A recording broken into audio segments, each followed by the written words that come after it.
There's a lot that is going on in the country as pertains the release of the NATCO report. We've read the azimio plate. We've read the mood and the sentiments of top Kenya Kwanza leaders. Whatever is left then is to read what the azimio leader Raila Amolo Odinga has said in this matter. And this is what he's saying. On Thursday, you are going to get a sentiment on the new NATCO report. Someone was asked on Sunday when this report was released, and he said that it hadn't taken time to read over the report. In a nutshell, then, it essentially means that we have to wait to see exactly what happens heavily from the azimio side, because we do know what they were championing for. The high cost of living was top on the agenda as to why they're in the street demonstrating. If you look at that particular report, you're going to see that only two areas have been touched, just slightly reducing levies that are extended to fuel products in the country, and also reducing travel, government travel by 50%. And also there is a proposal that is asking SRC to review per diems for government officials with a view, and underline that word, of reducing it by 30%. That's it. Not so much then. This morning, we look into what essentially that report then means for you and I, and what next, if indeed it's going to be tabled in the National House, isn't it, in the Senate. This is the Morning Drift. My name is Simba Elijah Charles Kienge. I do apologize for the way that I'm sounding this morning. Got a deep cold that is going around, maybe because of that El Nino rain. But guess what? Got to push on.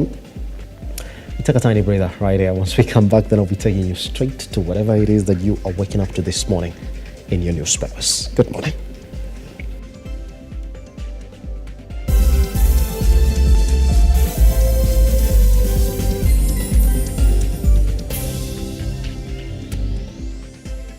Big headline this morning on the Daily Nation is now how a judge has granted orders that have halted the implementation of the Social Health Insurance Fund Act, now the Primary Healthcare Act and the Digital Healthcare Act, dealing a blow to President William Ruto's push to effect the new health plan that seeks to make it mandatory for every family to contribute a percentage of their income to the fund. That particular story, by the way, covered on page 4.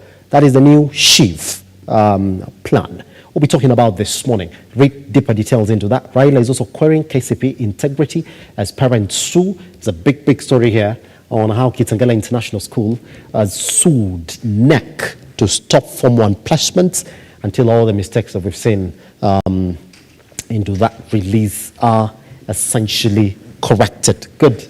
Another story that you're going to look into the Daily Nation this morning is on how doctors who refuse to perform unnecessary tests are awarded 16 million shillings. There's a big story by there on pages 3. Go take a look on it. There's a story here on ICC now, closes probe into Kenya's 2007 post-poll violence. A story covered on page 10. And how governors are going to get 10 billion for disaster response. That story again as I'm covered on page 6 of the Daily Nation this morning as results of the damage and the deaths that we've seen as a result of the El Nino rains that have drenched 38 counties according to the Met Department. Yes. Up for sale, now state is seeking to privatize 11 parastatals. Top of that, by the way, is Whereas Mills, Kenya Seed Company, Rivertex East Africa, Kenya Pipeline Company, National Oil Corporation, Kenya Literature Bureau, Numerical Machining Complex, and Kenyatta International Convention Center. We're going to read that particular story on page what? Can't say it. Page 5, yes, of the Daily Nation this morning. By the way, this is after the passing of that bill that the National Assembly does not need to approve any privatization of state agencies across the country. That is what you're waking up to on your Daily Nation this morning. Let's take a look at the Standard. Mass sackings loom as NHIF changes begin. Two conflicting headlines. Health Cabinet Secretary Susan Nyakumenja has told health fund workers that jobs are not guaranteed in a new scheme. In 2 months, those to leave will receive their letters. That story covered on page 6. As the biggest headline this morning, by the way, on this one is that, that the High Court has stopped the implementation of SHIF. So this is two conflicting headlines that we're going to look into here. Now, while RUTO Raila proposals on law meant to hustlers, essentially, on these particular proposals we're going to talk about this morning, then, there's going to be lost travel by government officials, an increase in top executive offices, reduction in fuel prices, an audit of last year's presidential elections, increase of allocation to counties, and collapse of government institutions. That is according to the NATCO report. Then that story, you're going to read that particular story on page 4 of the Standard. Parents in court, 1-for-1 selection halted. That story covered on page 3. And Cabinet sets aside 7 billion for floods. Story on page 7. And UAE plan to use COP28 on oil deals. Page 27. And our leopards struggle to regain form. Page 38 of the Standard. And that story on the now sell or privatization of government entities has been covered on page 2 of the Standard. Yeah, that's it. By the way, majority of these stories have been covered on our website. That is on www.lookuptv.co.ke. Once you have a chance, then you can visit. You can visit and get a read, comment, subscription on our social media platforms as well, and Lookuptv across all of them. As it, now Business Daily is talking about 200 billion assets reached per status. Yeah. Once we come back, I'll be taking you straight to the newsroom, where we get to see some of the biggest stories then that we headlined as of yesterday.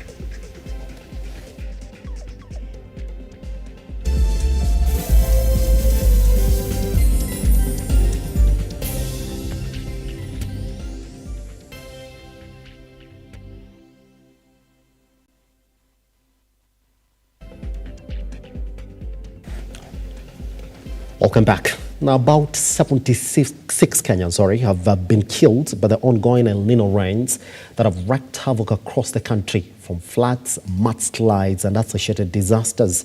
State House spokesperson Hussein Mohammed said the cabinet, in an emergency meeting on Monday, chaired by President William Ruto, came up with several interventions to help mitigate the effects of El Nino rains on Kenyans. Let's take a look.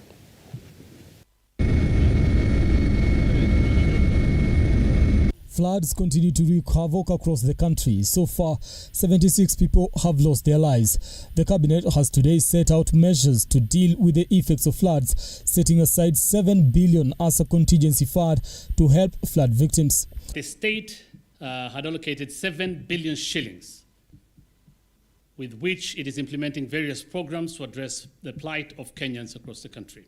The funds were appropriated by Parliament and the contingencies fund as part of the 2023-2024 financial year budget and supplementary appropriations number 1 of the same financial year. The resources committed will be applied for humanitarian response, including distribution and supply of medical commodities, food and non-food items, rehabilitation of infrastructure, and resettlement of displaced families. The state's intervention is being undertaken in a joint effort between the national and county governments, and which incorporates the Kenya Defence Forces and the National Youth Service in operation with the Kenya Red Cross Society. The government now says it is an alarm stage as 38 counties are listed to be in dire need of assistance and greatly affected. A statement read by State House spokesperson. As part of the preliminary assessment of the severity of the situation across the country, the meeting noted that 38 out of our nation's 47 counties are within the alarm stage, a stage characterized by flash floods, general flooding in low-lying plains, rivers busting their banks, landslides and mudslides, loss of livestock, and destruction of farmland and infrastructure. Cabinet noted with regret that we have lost 76 Kenyans to El Nino, while 35,000 households have been displaced. The most severely affected areas are in the northeastern, eastern, and coast regions specifically, but of course, there are more counties. As we're talking about 38, I'll just list them for you. In northeastern, the affected counties are Mandera, Wajir, and Garissa. So that's the entire northeastern region. Coast also, the entire region, Kilifi, Mombasa, Tana River, Taita, Taveta, Kwale, and Lamu. The government says 10 billion has already been disbursed to counties to help in mitigating the effects of floods. To fortify the national response, the cabinet sanctioned the following additional interventions. 1, scaling up the scope of humanitarian assistance to reach more than 50,000 households, especially in the arid and semi-arid counties. The cabinet also observed that to support county governments in addressing the disaster situations in their respective areas, the National Treasury last week disbursed 10 billion shillings of their shareable revenue. Cabinet also directed the National Treasury to release an additional 10 billion shillings to county governments this week, again, part of their shareable revenue. And of course, the government is encouraging the counties, as much as it's part of the shareable revenue, government is encouraging counties to try and reallocate some of these funds to the dire situation now occasioned by these floods. So far, roads have been washed away, houses destroyed, and people dead. Brian Amwai, Lookuptv. Still on El Nino, residents displaced by raging flood waters in Garemara ward of Isiolo County have made an appeal to humanitarian organizations to complement efforts being made by the county government to help alleviate the suffering.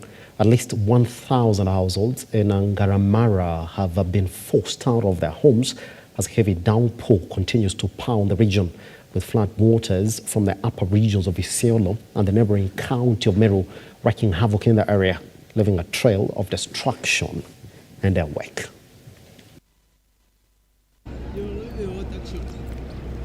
As the El Nino rains continue to wreak havoc in the country, more families are being displaced and forced to relocate to higher grounds. In Isiolo County, Garemara ward residents have been displaced after at least 1,000 households were affected by the heavy downpour. Garemara Ward MCA Peter Losu said that it was time for a non-governmental organization to temporarily suspend other development projects such as drilling of boreholes and construction of classrooms and join hands with the county government to ease the suffering of people adversely affected by floods.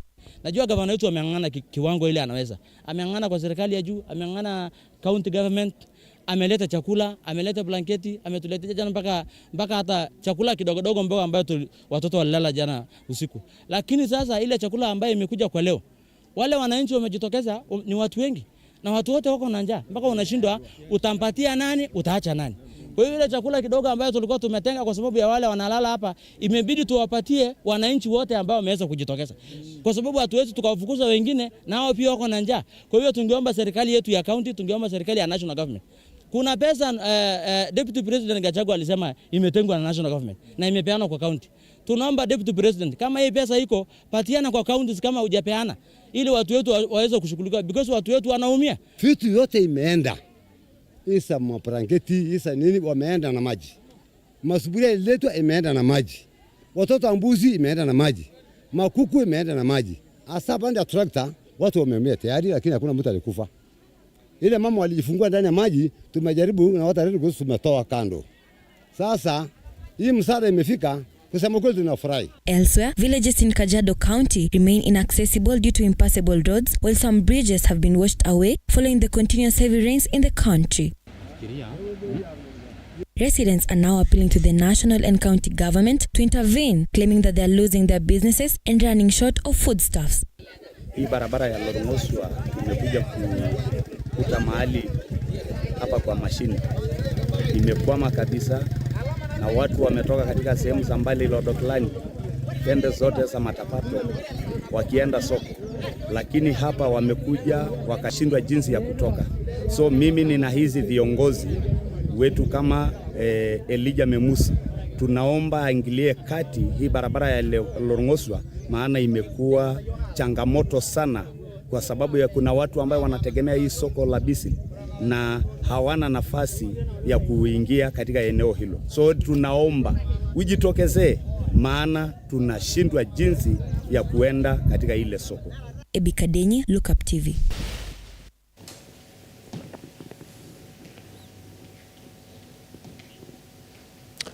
Let's move on. Fear and panic have gripped residents in the Highlander areas of West Pokot County as heavy El Nino rains continue to pound the region, raising concerns about the potential reoccurrence of landslides and floods. Let's take a look as well. Highland areas of Lelan in Pokot South Sub-County and some parts of Pokot Central Sub-County are currently facing torrents of rain accompanied by thick mist and fog, adversely affecting crops and livelihoods. The heavy rainfall has also made roads hazardous, causing transportation to come to a sudden halt. This has heightened anxiety among residents considering the history of significant landslides in the area. Na tumehofia kabisa hii mvua mingi kabisa imenyeshwa kwa sehemu ya Sondany. Tukiona sasa hii mnyonyoko ya ardhi ambayo ilikatika mbeleni, wakati ile ilikatika huko Nyarkulian, huko upande wa Cheptongo huko, na ilikatika, inji ilikatika kwa sababu ya mvua mingi.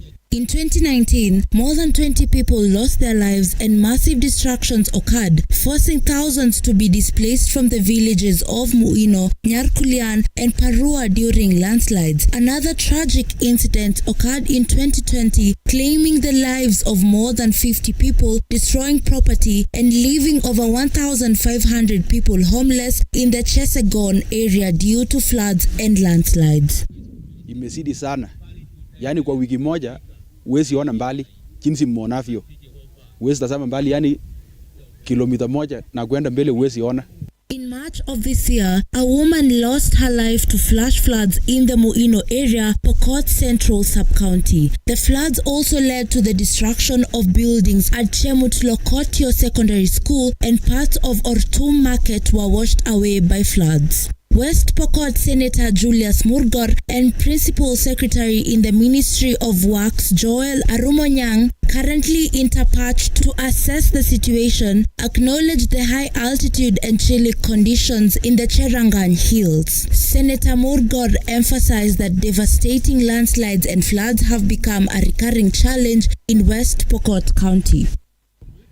Hapo awali ilipata pigo ya mambo ya landslide ama sehemu kuporomoka wakati moja, ambapo watu wengi sana walipoteza maisha. Watu zaidi ya 60 walipoteza maisha wakati ule, na kwa hivyo tunaomba. Bridget Agola, Lookuptv.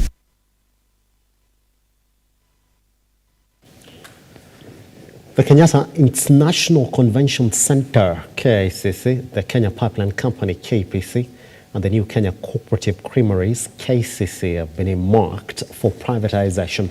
The National Treasury and Economic Planning Ministry has proposed, now through a public notice issued Monday, the Exchequer said the proposal has been made in accordance with the Privatization Act 2023, Section 21(1), which dictates that the Treasury Cabinet Secretary shall identify and determine entities to be included in the privatization program. In the need to prevent the Kenyan economy from defaulting, Kenya will start its privatization drive by offering stakes in 11 companies, including the National Oil Corporation of Kenya. The listed firms are among more than 35 companies that are slated for sale to partially help the government raise revenue in the face of growing debt repayments. The proposal published by the National Treasury provided a framework for the privatization and restructuring of government-owned enterprises. This move was, however, taken to address the challenges faced by those entities, such as inadequate capital for investment and working capital due to dwindling government resources to invest in those entities, limited expertise in government-owned business and commercial operations, use of outdated technology due to lack of capital for investments, dual mandate of regulatory and commercial functions in some entities, and government crowding out the private sector in production of goods and provision. A further privatization and restructuring is geared towards government's efforts in budgetary allocation, and stimulating an economic development through raising of additional revenue, reducing the demand for government resources, improving regulatory framework in the economy by unbundling regulatory and commercial functions among some entities, improving efficiency in the economy by encouraging more private sector participation.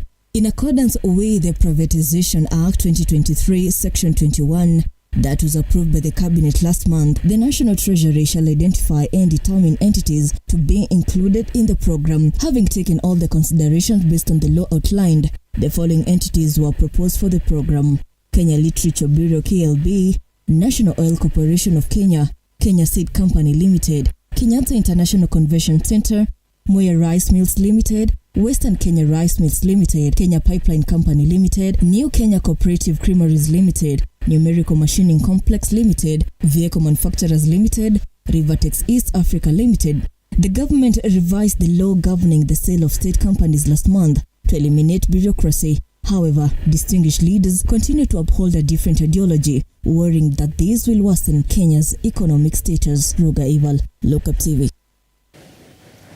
Now, the government is faced a significant setback as the High Court, in a ruling delivered by Justice Chacha Mwita Monday, November 27th, 2023, temporarily halted the implementation of the Social Health Insurance Act 2023. Now, this suspension, effective until February 7th, 2024, stemmed from a case initiated by activist Joseph Enoch, challenging the enforcement of 3 newly established funds announced by Health Cabinet Secretary Susan Yahuminja. Justice Mwita issued a conservatory order preventing President William RUTO, Health and Information Ministry Cabinet Secretaries, the Attorney General, the Commission for Revenue Collection, the National Assembly and the Senate, along with their agents, from implementing or enforcing the Social Health Insurance Act 2023, the Primary Healthcare Act 2023, and the Digital Health Act 2023 during the specified period. Now, the court granted the respondents and their agents a 7-day window to submit their responses to the case. Now, this legal intervention occurred just 2 days before the scheduled implementation of the new legislation, which sought to replace the National Health Insurance Fund, NHIF, with the establishment of 3 distinct funds under the SHIF project.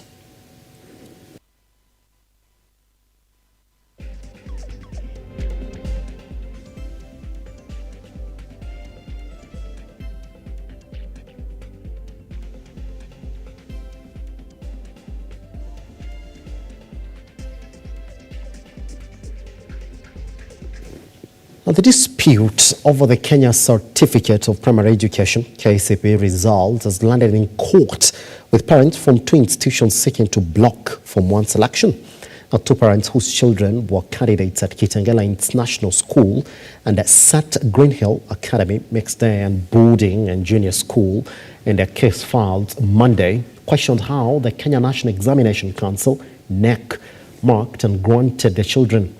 They accused NEC of giving the students poor scores, claiming that this was a first for the learning institutions and the children.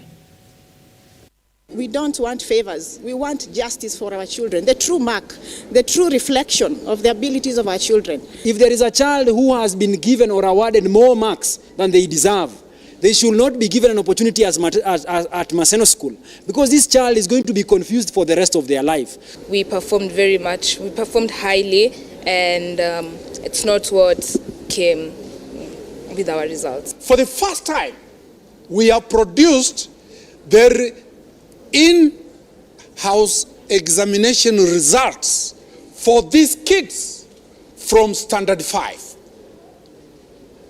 What their exam results were. Standard 6, Standard 7, and the mock results of Standard 8. Remember, these schools do joint exams. Kitengela did a joint exam with 7 other schools. The students were ranked from number 1 to number last out of those 7 schools. The kids of Kitengela were among the students who got more than 400 marks. our numbers are over 100. But the results of NEC, none. These kids have 200 marks, 300 marks. We have picked number of students who are in these schools, who left, and we have provided the marks they had before they left, and the final mark that they have gotten now under NEC. Those kids have done tremendously well. Where did the Kenya National Examination Council cook these results from? ODM leader Raila Amolo Odinga now says the RUTO administration has failed in every attempt to run the government. While leading an ODM recruitment drive in Nyamira County, the former Prime Minister criticized the government over failed promises and corruption. Odinga also said the party will give direction and their stand on the bipartisan talks report this coming Wednesday. Sawa, tuliambiwa tunataka ile. Former Prime Minister Raila Odinga on Monday called out President William Ruto's government, saying it has failed to honor the promises it made to Kenyans. Yeye mazingira na wale wezi ambaye inaingia pande hii natoka pande hii. Inaingia pande hii natoka pande hii. Kwa hivyo sasa yeye hawezi kwenda mahali nyingine. Tuone amekoma pale. Kila kitu unaona ni wizi. Juzi niliongea juu ya mambo ya mafuta. Simuliona? Sasa mwana mambo ya mtihani vile imekuwa. Mtihani imekuwa mbovu zaidi. Watoto wetu watakuwa na shida mingi zaidi. Speaking in Nyamira County during an ODM's leader and stakeholders engagement forum and registration drive of the Nyanza region, Raila laughed off assertions that the current government is on top of things, claiming that the systems have not been working since the Kenya Kwanza government took over the reins of power. Kila mahali ambao unashika iko inaoza. Pale kila mahali inaoza. Kila mahali unashika inaoza. Inanuka tu. Kwa sababu gani? Laana ya Mwenyezi Mungu.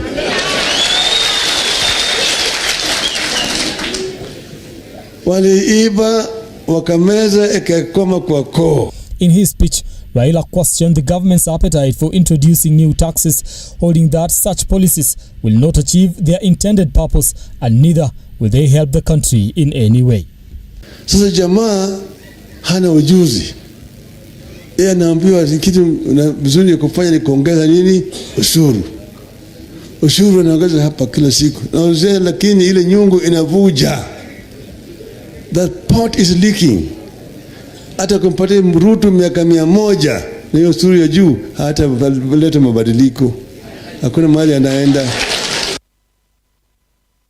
On January 26th, the High Court is scheduled to make a decision on whether to dismiss a petition challenging the declaration by the National Assembly Speaker Moses Wetangula that Kenya Kwanza is a majority party. During proceedings Monday, the involved parties presented their arguments addressing concerns about the jurisdiction of the High Court in this matter and other related issues. Senior Counsel Fred Ngatia, representing Kenya Kwanza, urged a panel of 3 judges to request the petitioners to reconsider their case and formulate specific courses of action that warrant the court's intervention. Have been the subject of litigation in this High Court. Indeed, one of my colleagues in a complaint against 15th respondent who is to be restrained from demanding taxes from the citizens of this country.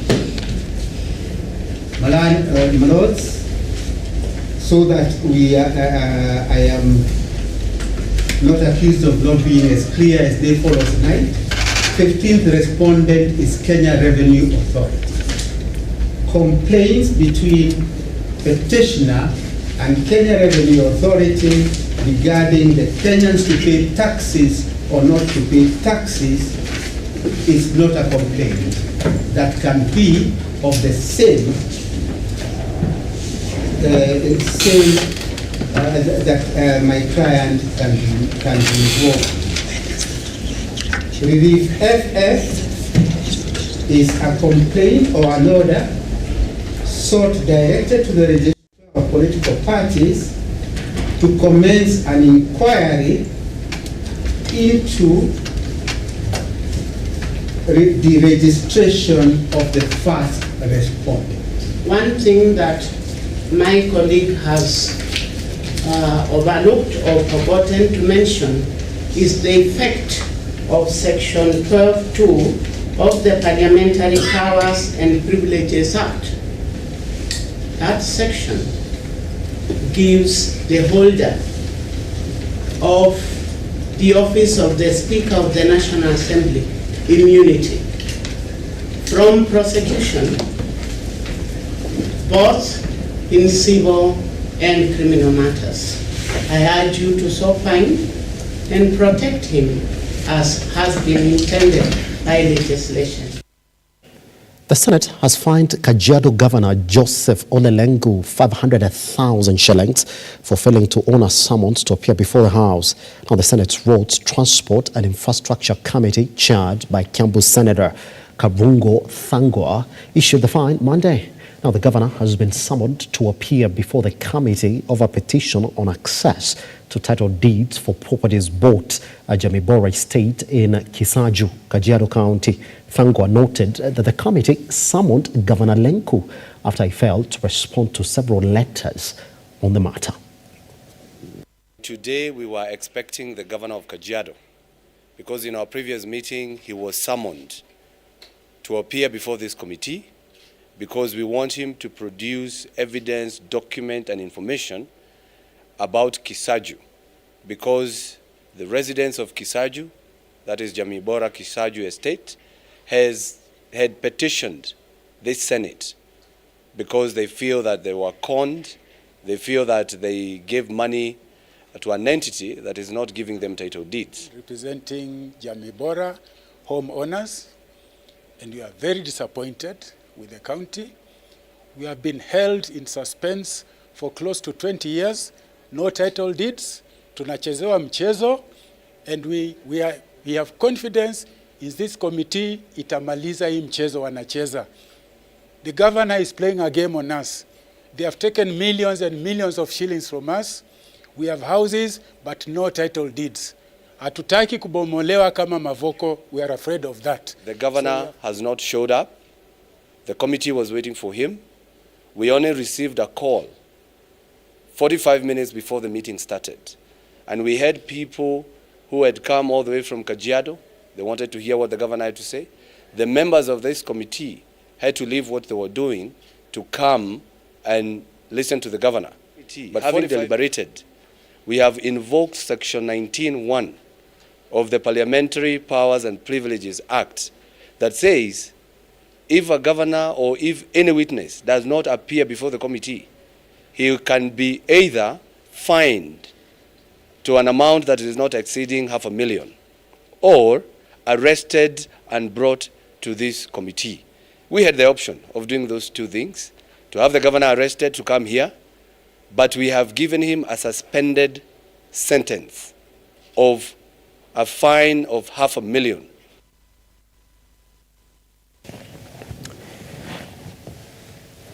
Raila Odinga keeps on castigating President William RUTO. In fact, in its latest address to the media, he said it has failed. These taxes that he keeps on adding are quite unnecessary. Good, let's put that on the side.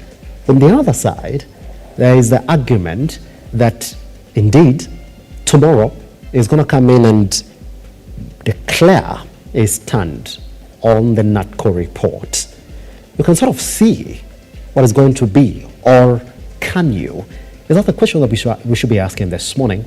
That, including how the new NATCO report then is going to influence you and I, if indeed it is implemented, just as RUTO is promising Kenyans, and the new response then from the Treasury giving governors 10 billion in the emergency response. Is it a little bit too late?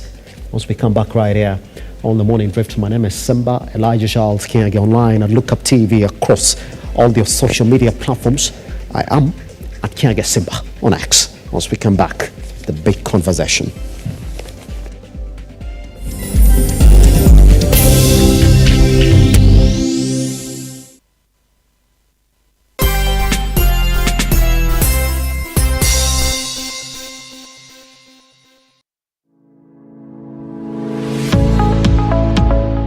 nestled in the quiet and serene neighborhood of Makutano, just 2.8 kilometers from the Tarmac Road lies Alpha Meadows. This is a controlled gated community where you can build your city, home, or purchase for investment purposes. If you are looking for a place to call home, full of peace and quiet with magnificent views, then Alpha Meadows is that place. To book a plot, call 0723 979797 or visit us on 4th Avenue Towers along 4th Ngong Avenue off Bishop Road. Alpha Meadows is a product of Fusion Estates. Fusion Estates, your land ownership partner.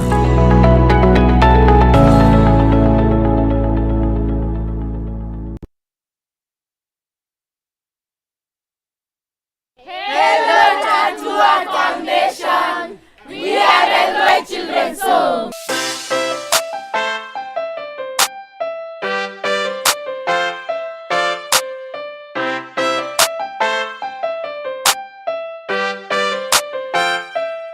Kwa majina naitwa Dr. Susan Owol Jogona, ni mimi mwanzilishi wa Eroi Hope Center. Eroi Hope Center tuko na Eroi Children's Home na Eroi Outreach Mission. Siku ya leo tuko na furaha kukuwa na watu watatu hapa. Asanteni sana kwa kutucelebrate. Tumefurahia sana na tunawapenda tu sana. Thank you for impacting our lives and changing our story.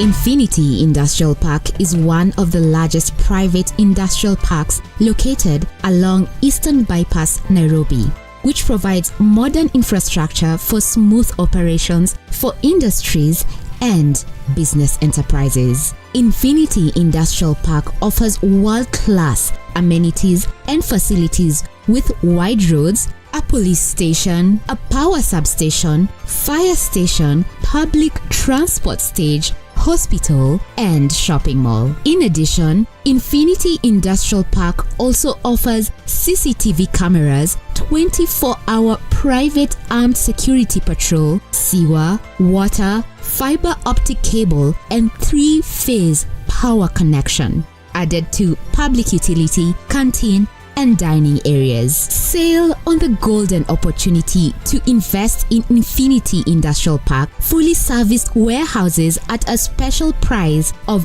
3,569 Kenyan shillings per square foot. For more inquiries, visit our website infinityindustrialpark.com.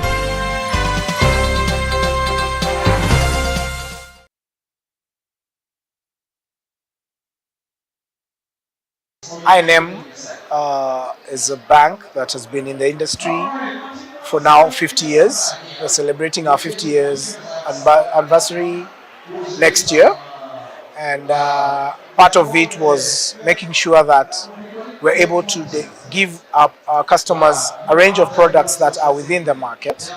And so we had those Homes and Garden Expo, and we said we would like also to help our customers acquire units, houses, and also get mortgage products so that they can better their lives. So that we are able to also give the ordinary mwananchi, the Kenyan, an opportunity to own a home as part of their government agenda on both affordable housing and the housing industry. So we have quite a number of products within the market. I'll start with the first one, which is a straight purchase. This is whereby a customer is able to identify a unit that is ready-made, and he pays the developer 10% and we finance the 90% over a very long period of time, depending on the customer's ability to pay. Then we have another product called the remortgage. Remortgage is whereby a customer buys, we are able to buy a customer's mortgage from a different bank, move it to I&M, spread it over a period of time at a very good rate. We are currently running a better rate than most banks, so customers are running to us. So if there are any customers who are interested, please reach out, because we don't want to give you the rate because everybody will run in. So reach out there, we'll tell you how much it will cost you and how long we can spread it to the repayment. Then we have foreign currency mortgages. These are mortgages that are basically for customers who basically are in diaspora, or even if they're in Kenya, they are paid in foreign currency. The products are US dollar and euro. So if you're paid in euro or US dollar, we're able to give you a facility, spread it up to 10 years, up to the end of the mortgage loan. Yes. I think the other two products that we have are equity release. This is whereby you as an individual own a property and you'd like to get some top up from that particular mortgage. So we charge your property to I&M and give you a top up of up to 70 to 80% of the value of the house. So e.g., if the house is 10 million, we will basically give you roughly 7 to 8 million, depending on your ability to repay, and spread it over a period of between 10 and 15 years. So you're able to use that money to buy another property or renovate the one you are with, or buy a piece of land and build. So we do not ask you much what you do with that money. The issue is that you make sure that every month you pay I&M the premiums for the stipulated period that you've taken the mortgage. Then the last one, which is very lucrative to Kenyans, is a construction loan. So we have customers who own pieces of land in Lolongo, Kiambu, Kajiado, and they've always been wondering, where can I basically get financing to build my dream house? So visit us as I&M. We're able to give you a construction loan up to a maximum of 20 years. Depending on the ability to pay. So we finance you 80% of the construction cost, and then you are able to also look for the 20%, but we finance the 80%. During the process, we don't give you the full amount. We give you in tranches, and we're able to monitor your progress, make sure your contractor is using the right products, because at I&M, we care about our customers. We don't want them to live in substandard houses. So we want to make sure the house they build is a house for prosperity, and in case they like to sell it in future, it fetches the right amount of money. Our intention is to make sure that Kenyans live in decent houses. Kenyans will leave good inheritance to their kids and their future children.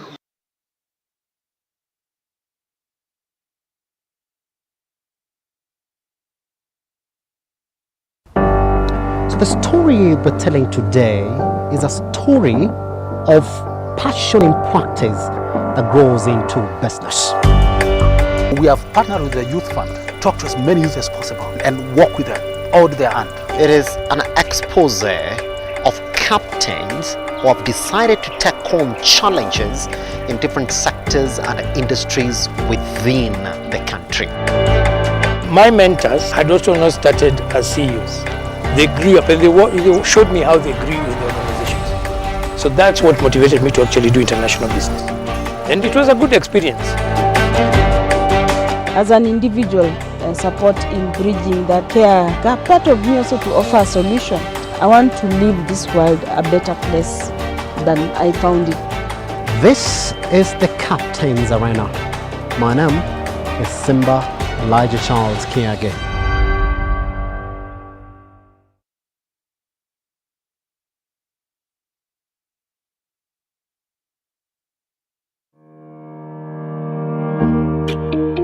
Hi, and welcome to Tujenge Home.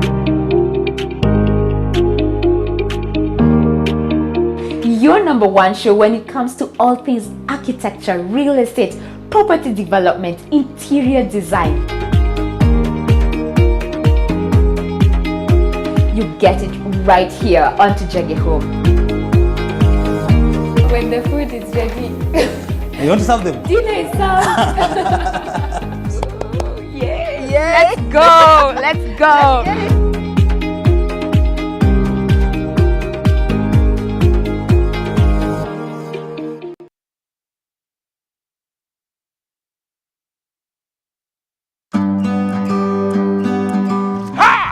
Kipindi ni ukulima ni mali na Manjoro. Kumbuka hapa ndipo unajifunza mambo mengi kuhusu ukulima. Kilimo ni uti wa mgongo wa nchi, na ukiwa na njoro unajifunza. Kumbuka, angalia mwenyewe. Tunakuambia ukitaka kujua tips za ukulima, ungana na sisi kwenye Lookuptv. Every Sunday unatukuta pale saa 10, tunakuonesha kuhusu ukulima. Ukulima wa mimea, ukulima wa ng'ombe, ukulima wa kuku, ukulima wa mbuzi na yote ambayo yanahusiana na ukulima. Kumbuka nini? Kipindi ni ukulima ni mali.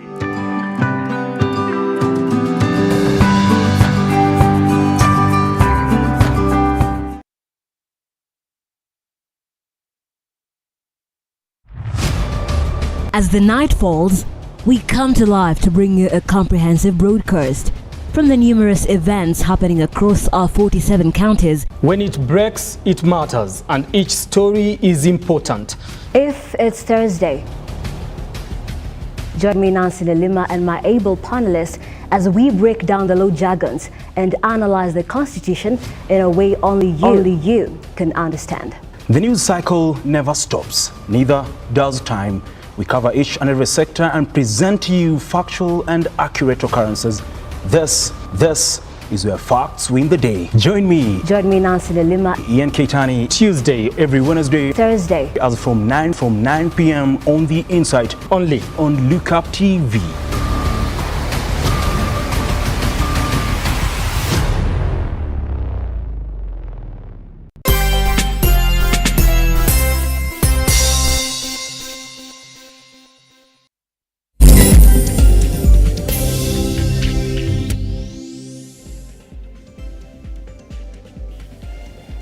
There's a lot that we're going to look at this morning.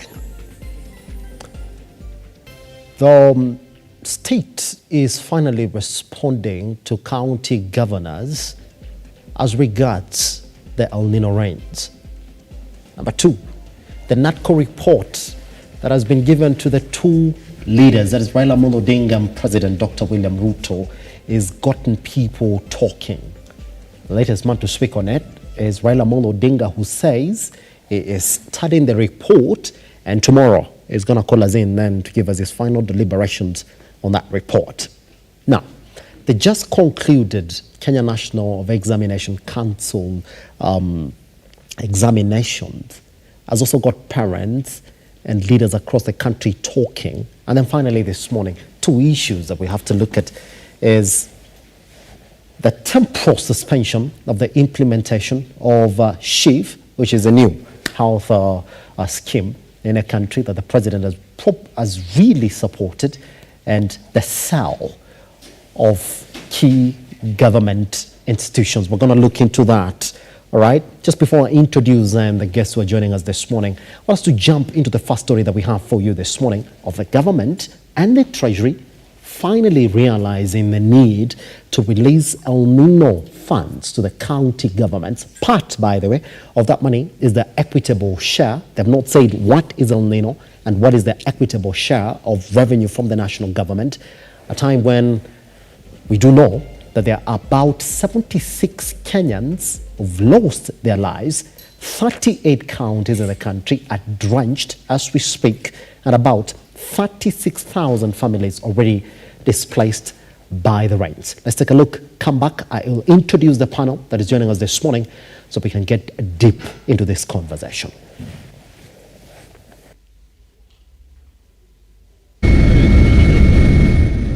Floods continue to wreak havoc across the country. So far, 76 people have lost their lives. The cabinet has today set out measures to deal with the effects of floods, setting aside 7 billion as a contingency fund to help flood victims. The state had allocated 7 billion shillings, with which it is implementing various programs to address the plight of Kenyans across the country.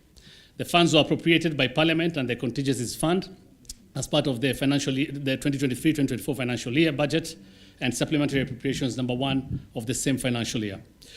The resources committed will be applied for humanitarian response, including distribution and supply of medical commodities, food and non-food items, rehabilitation of infrastructure, and resettlement of displaced families. The state's intervention is being undertaken in a joint effort between the national and county governments, and which incorporates the Kenya Defence Forces and the National Youth Service in operation with the Kenya Red Cross Society. The government now says it is an alarm stage as 38 counties are listed to be in dire need of assistance and greatly affected. A statement read by State House spokesperson. As part of the preliminary assessment of the severity of the situation across the country, the meeting noted that 38 out of our nation's 47 counties are within the alarm stage, a stage characterized by flash floods, general flooding in low-lying plains, rivers busting their banks, landslides and mudslides, loss of livestock and destruction of farmland and infrastructure. Cabinet noted with regret that we have lost 76 Kenyans to El Nino, while 35,000 households have been displaced. The most severely affected areas are in the northeastern, eastern and coast regions specifically, but of course there are more counties. As we're talking about 38, I'll just list them for you. In northeastern, the affected counties are Mandera, Wajir and Garissa. So that's the entire northeastern region. Coast also, the entire region, Kilifi, Mombasa, Tana River, Taita, Taveta, Kwale and Lamu. The government says 10 billion has already been disbursed to counties to help in mitigating the effects of floods. To fortify the national response, the Cabinet sanctioned the following additional interventions. 1, scaling up the scope of humanitarian assistance to reach more than 50,000 households, especially in the arid and semi-arid counties. The Cabinet also observed that to support county governments in addressing the disaster situations in their respective areas, the National Treasury last week disbursed 10 billion shillings of their shareable revenue. Cabinet also directed the National Treasury to release an additional 10 billion shillings to county governments this week, again part of their shareable revenue. And of course, the government is encouraging the counties, as much as it's part of the shareable revenue, government is encouraging counties to try and reallocate some of these funds to the dire situation now occasioned by these floods. So far, roads have been washed away, houses destroyed, and people dead. Brian Amwai, Lookuptv. Well, there's just a lot that we can talk about that particular story right there, because then, well, majority of Kenyans are a bit angry at the way the situation in the county government has been handled. Let's begin like this then. It's a story that has continued to develop over time up to where it is right now, to the point that counties are getting 7 billion. The Met Department boss was interviewed again this week by Citizen Television. That's on Sunday. And he was asked, the President, upon your advisory that the country was going into El Nino, again quoted you saying that you advised him, or you advised the government, that you had downgraded that El Nino advisory to just heavy rains. When he was asked that question, he said, no, I don't know where your president or our president got that advisory from, because we have been steadfast in advising the government or putting the country on notice that we were going into the El Nino period, or the signs around the country were essentially for El Nino, which is characterized by heavy rains. The president again, speaking about this matter this week, or was it last week, actually this week Sunday, also again quoted the same Met Department saying that they are the ones who actually advised him that the country was not in serious risk of El Nino rains. Let's talk about that then. Because before that, the Deputy President told the governors that had been given the 10 billion emergency response funds that were budgeted for by the Treasury upon that warning from the Met Department. Money that was never forthcoming according to him. And again, another story according to him is that the money had been released, so governors had to go right ahead and work around those funds. So today is when we've been told 7 billion has been released to the county government. It's a good thing that Susan is in the building and Brian as well is in the building this morning, so we can get to weigh in on this particular one. Susan, good morning. Good morning. Let me begin like this, that indeed now, out of that cabinet secretary meeting that happened on Monday, and you can see 7 billion shillings is going to be released, we can clearly make the assumption, which might be 100% correct, that indeed, had the president called for this cabinet secretary meeting immediately after the Met Department warned the country that they're going into El Nino rains, so probably we will be thinking that we could have averted loss of lives in this country. 76 lives have been lost as we're speaking, and 35,000 families now in dire need of help, which might come a little bit just too late, Susan, because of the president. Yeah, thank you very much. That is one issue that is also stressing me a lot, because I feel the situation was not handled in the right way. Yes. Back in 2020, as we were battling or fighting against COVID, we also experienced such rains, but they were not as much.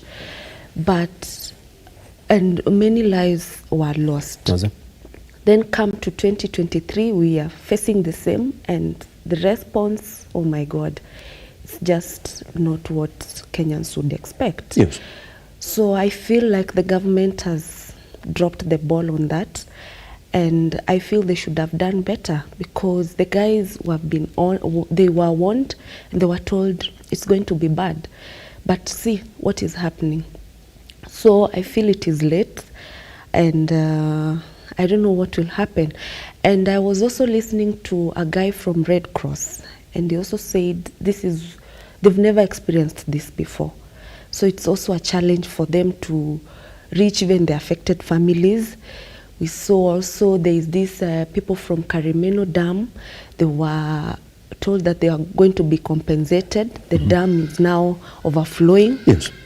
The water is going to people's houses, and you wonder what is really happening.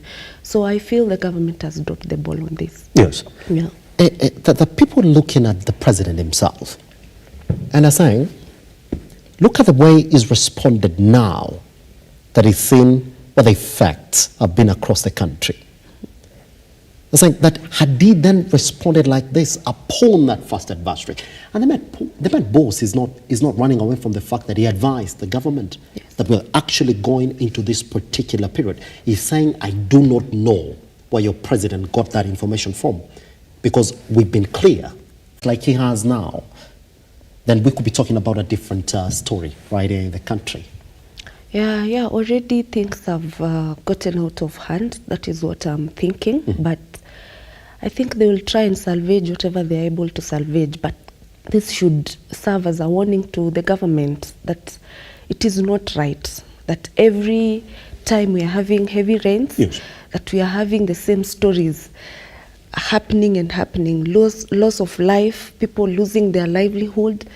Right now we have people who need medication, but they cannot, because even the roads, they've been tampered with. The water is all over. So this should serve as a warning to the government that they are taking things a bit not in a serious manner, which is not right. Yes. And Wanjiko should come first, because even during campaigns, they were able to reach these people and ask for votes. But when it comes to time when Wanjiko needs to see the government they brought in coming to serve them, and it's not coming in handy, then it's a big trouble for them. Yeah. Nabiso Brian, I also got to give you this context, so we see whether you share the same sentiment that Susan has this morning as well. That this warning was there, Nabiso. That's what the Met boss is saying. That we were clear. We warned them in advance that all the signs were El Nino signs, which were going to be characterized by heavy rainfall. That's what he said. And in fact, he went ahead to even say that we know in this country the places that were going to suffer devastating effects of this particular weather. And we told them. But then your president, according to the Met boss, came in and said, well, we also advised him that we had downgraded that particular communique to just increased rainfall. He said, we didn't know downgraded. We told him there was going to be increased rainfall across the country. Now, Nabiswa, you would have liked to imagine that for a man who was saying the devastating effects of El Nino, in this country in the 1997-1998 period, that it would have been steady fast now as the president then to come in and say, well, let's correct this situation, or let's get ready for this situation.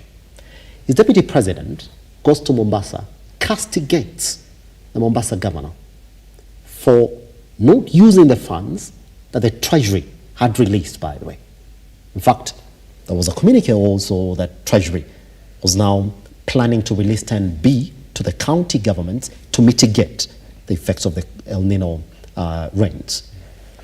Turns out, no, the money didn't come. Turns out, Nabiswa, that because the president had said, well, it's not going to be El Nino, there was no necessity for a meeting that we saw Monday, Nabiswa, to respond or to get ready for the effects of El Nino.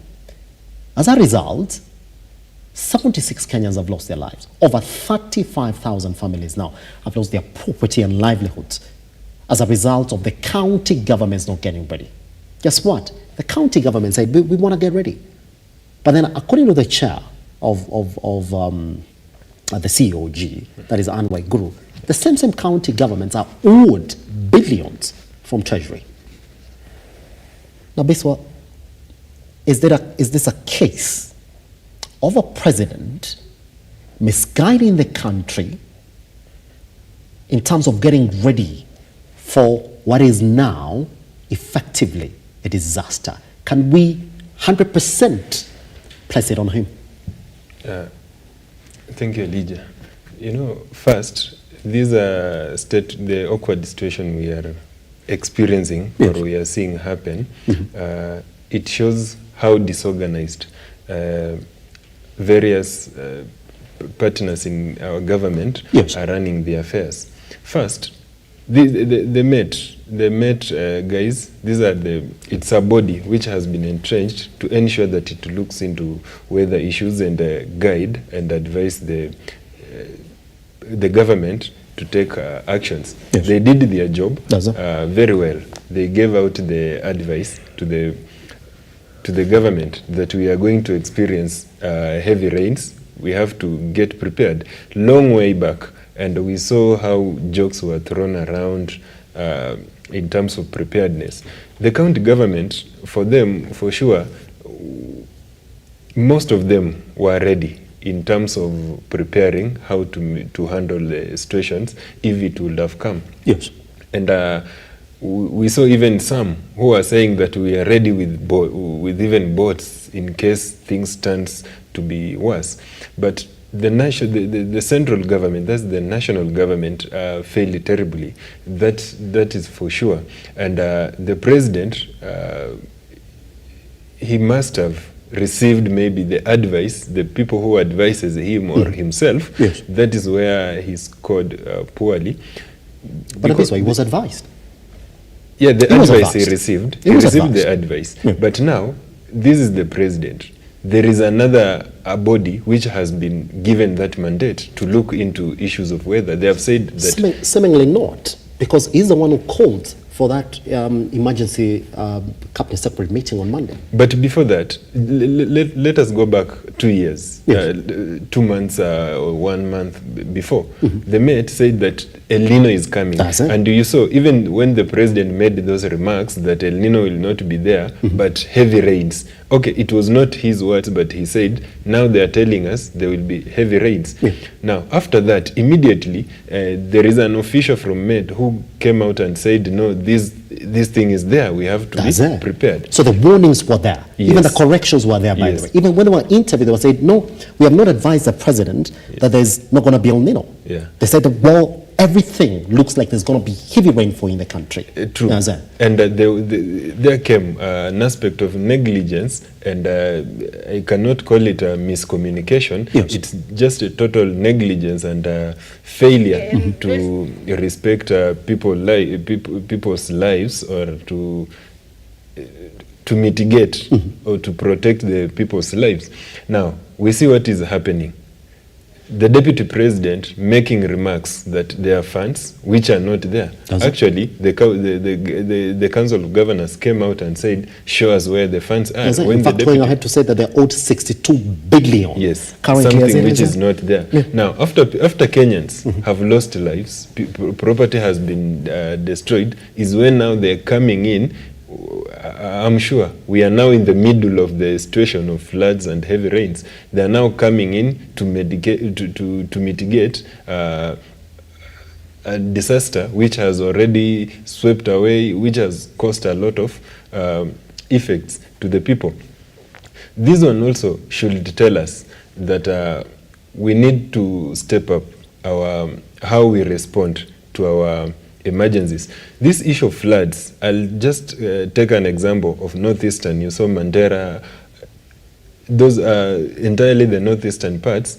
It's not the first time we have experienced these heavy floods and destruction of properties.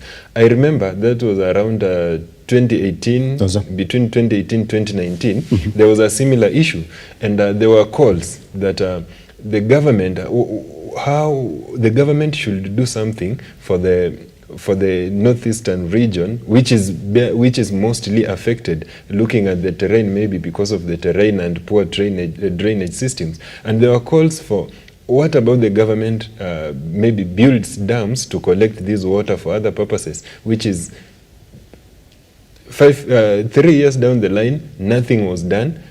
Still the same issue is there. People are going through the same suffering. And looking at the situation which is happening in northeastern, barely it's poor drainage, an issue which has to be worked out, and for the future, to ensure that when there is heavy rains, this water is put into other important issues. But still on the same issue, Elijah, the government on this one has done poorly. Does it? Yeah. Pretty much. Susan, let's then talk about what the president said lately about this particular issue as well. You would expect that it will come around and apologize to Kenyans, for leading the country to think that we're okay, when indeed we are not okay. On Sunday, this is what he said, and keenly, without really trying to misquote the president, he goes in and says, last year, we prayed for the rains. And majority of you laughed that, your prayers are not going to work. Comes in and says, can you see? Now we have a lot of rainfall. It's a blessing from God. All right? That's what he said. And he's saying that, you're going to see increased production just because of these rains that we're currently experiencing in the country. That be what it may. It doesn't go right ahead to say, I do apologize, though, for the way that the country has reacted to the flooding situation that we've seen from our government agencies, also enabling these counties to go right ahead and act. Let's look at the money they've released today, Susan. It is 7 billion. And you see what the State House spokesperson is saying, partly this money is what counties are owed out of the national distribution. It is partly what they are owed. So this money, again, it's not for emergency reaction because of the El Nino rains. No. In fact, they've been advised. In fact, out of this money that we're giving you, which is 7 billion, please, can you direct part of it to the emergency response? So it's not, we can't really say here, and say they've been given the 10 billion they were asking for. No, they've been given 7 billion, but that's partly also what they are owed by the national government. So again, more questions than answers, essentially, on the way that we are reacting to this. Yeah, Elisha, I saw the statement after they are done with the emergency meeting. I saw the statement, and it began by them apologizing of how the issue has been handled. And then now they go ahead and allocate the money. It's so sad to see that we are still facing politics, even at such a time. That people are losing lives, families have been displaced, others don't know where to go. And when you look at those, when you guys are airing those stories, when you look at those Kenyans, you find they're from a very humble background. Yes. Others, you can't say they have savings of how they can go and access the money and move around looking for somewhere safe to be. So, and you wonder why the government is still doing this. That's why we are saying they've dropped the ball, and it's time they stop whatever they are doing and just face the reality that this is happening and Kenyans are hurting. Pretty much. Yeah. Now, just because we have a lot of issues I want to touch on, I want us to move into the next issue. The majority of Kenyans are also mentioning this morning that has put the government on the spotlight again, Abiswa. That is the release of the just concluded KCPE examinations. Now, these are the top complaints. Turns out that students who never sat for some subjects have been awarded or graded on those subjects. Turns out that in some schools, all the students scored a similar grade in some subjects. Some people have looked at it and said, if indeed we are witnessing this sort of trend out of the exams that were released, how credible are these exams that we're seeing getting released? Some parents have come in and said, well, we do not know what our kids scored because of the way that we've seen majority of the grading errors. Now, some school has moved to the courts then to stop Form 1 admissions, by the way, which was supposed to happen by the 25th of next month. Let's take a look. Once we come back, talk about it.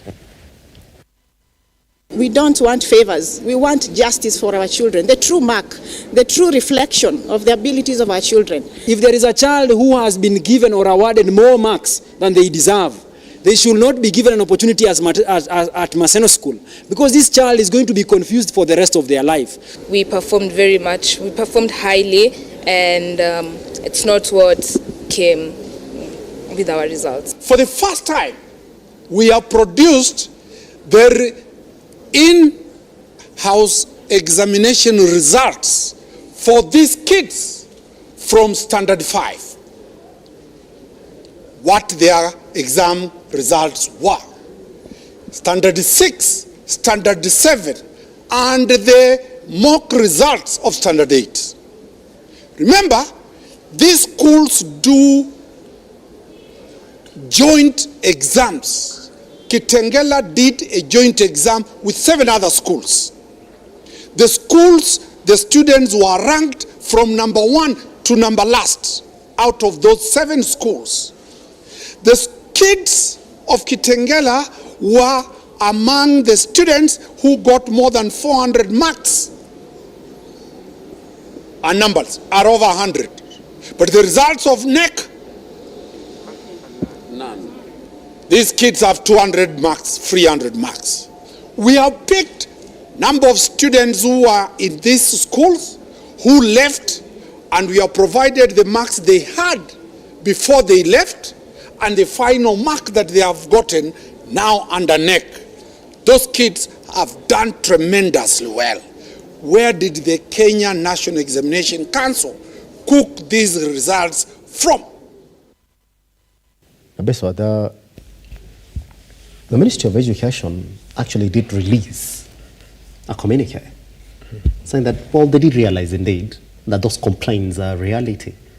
That, well, some kids were graded on subjects that they didn't undertake, and the grading system in some schools was a bit of a mess. And they said they were going to correct it. In fact, they said what you might have received on your SMS might not have been correct. Okay? So we say, okay, let's go back to school then when the official grading papers come in, the physical copies. That's when there were more answers than questions now. Realized a couple of mistakes on it. Now, Kitengela International School has gone to court, and they're saying that Form 1 selection has got to stop until this mess is corrected. 2 questions are coming up. We're now seeing a very fast marking and release of examinations. There are also questions on how much the exam coordinators are getting paid in this country.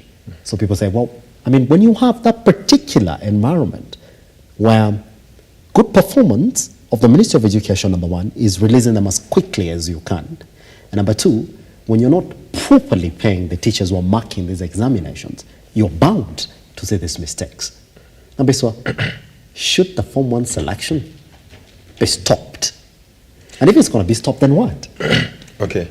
Elijah, in reality, yes. I'll really support the move that this exercise has to be stopped, and the sanity of the whole issue around the examination process have to be relooked into.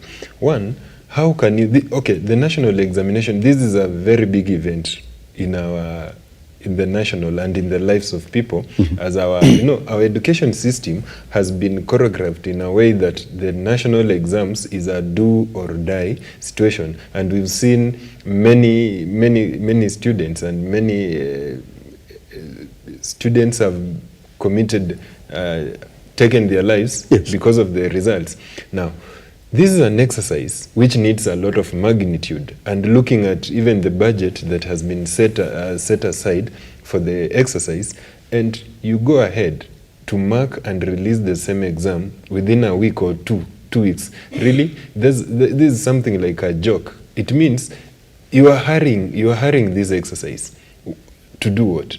You remember Matiang'i did it. If you remember the former education cabinet secretary, Matiang'i is the one who came in and said, I do not understand why we have to sit with these exams for more than 2-3 months. He said it's possible for us to go right in, mark it correctly, and release it as fast as it can be. And we never had questions, we never saw these complaints from a majority of parents and teachers in those schools. Is it a system glitch?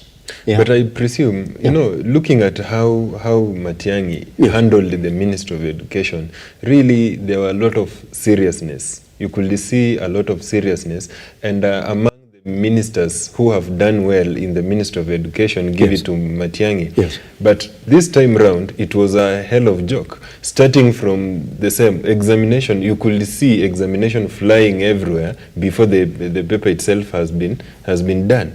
So, who is the people who are responsible for this, the controls and the security of the exam itself? These are the people who failed, who failed to do their to carry out their mandate. Does it put the CS for education, Ezekiel Machogo, on the spotlight then? Is that another failure that we're looking at?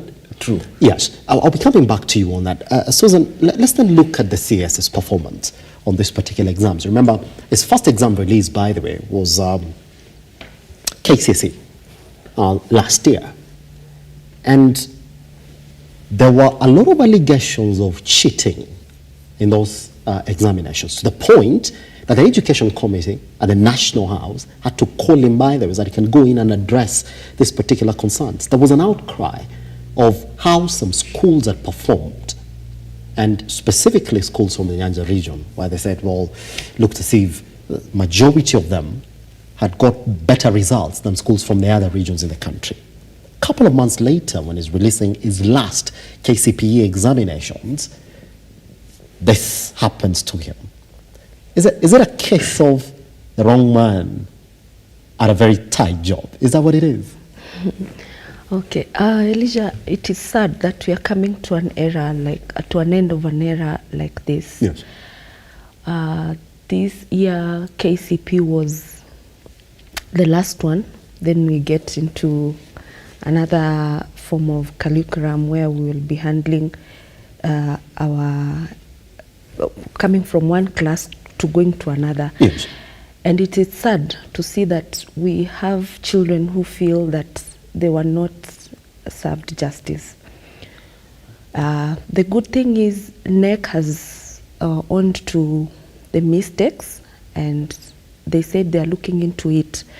So we are here seated and waiting to hear what they have to say about it. And it is very sad because already the exam is out. There are those who are happy with what they received. There are those who are not happy with what they received. So how the ministry will find balance on that is what I'm trying to and digest and get to know what they have for the students. Another thing is I think it's time the president looks at his cabinet. We are having people who are not serious in whatever they are doing.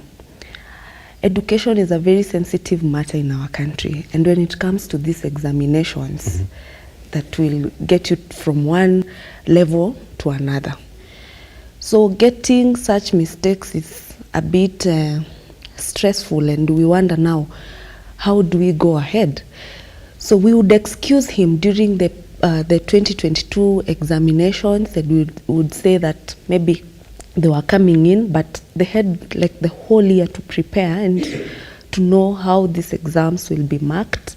So I think they missed on some nitty-gritty that they were supposed to check on. So yeah, we are waiting to see what will happen. This conversation has gone up to people looking back at the former CASs who've essentially held that particular position. I mean, yesterday talked to some analysts who said, I mean, look at the former CASs in that particular docket. You have to go back to Magoha, may sort of rest in peace, and then before that you have to go all the way up to Matiang'i. And said that when you look at the caliber and the operation levels of those two gentlemen, you will not see what we're saying right now in that particular docket. And somebody said that at this particular time now, when this kind of mistakes are happening in these ministries, the president has to look at it and say, I can't cross into the new year with this particular CSS in this dockets. Susan, he has reshuffled it.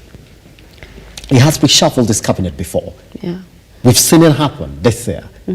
That it can't be another reshuffle, because then you're taking the same CSS to different dockets as well, which you've done it before. Does it have to be a sack now? Is that what we're looking at now? And it has to happen this December. Of course, there are rumors that are going on in the national government that indeed the president is looking at how majority of these CSS are performing and is going to make that move. Does Ezekiel Machogu warrant to be sacked because of what we've seen now? Yeah, it's unfortunate that in our politics, or when we go to leadership, we don't always find people taking responsibilities when there is a mistake.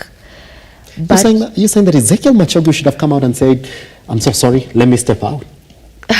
Is that what it is? Yeah, I'm thinking we should be having people who, you see, these kids are very young. Yes.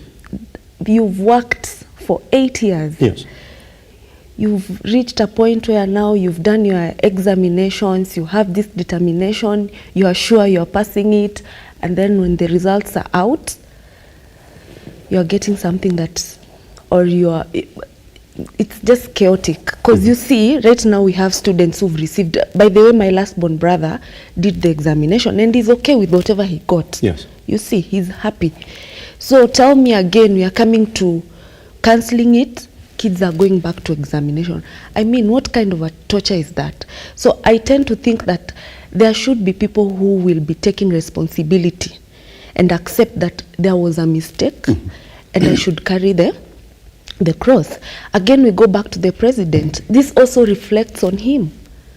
So however long he takes to reshuffle the cabinet, however long he wants to continue entertaining these people around him and they are messing him. Yes. Education is a very sensitive matter. It touches on every family in this country. So I think people should now start carrying the burden and responsibilities of their work. Yeah. Nabiswa, there's a pending court case now, and if indeed the High Court looks at the merit of that and says, I mean, there's evidence. There's even statements from the Ministry of Education on the messes that they've recognized within a particular system, right? So if indeed the High Court is going to look at that particular case and say, okay, guys, we've made a ruling that the Form 1 admissions should stop with immediate effect until we figure out exactly what this is in this national examinations. We're not saying that we know exactly it's going to go, but should it go that direction?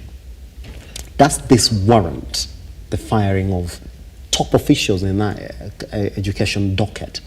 Elijah, one, there are some individuals within the education, the Ministry of Education, and NEC in particular, who should who should take the responsibility of the mess that is there. Are we going to look at NEC or not look at the ministry? We have to look at, and actually NEC is under the Ministry of Education, so it's just the same thing. Yes. And I will not support this the delay of because there are many schools who did what is right, what is required. More than half of the compliant happened. But now, you see, the thing is, if indeed you're picking a couple of sports where this happened, is it not okay for you to ask yourself the question, maybe now the entire thing was also messed up?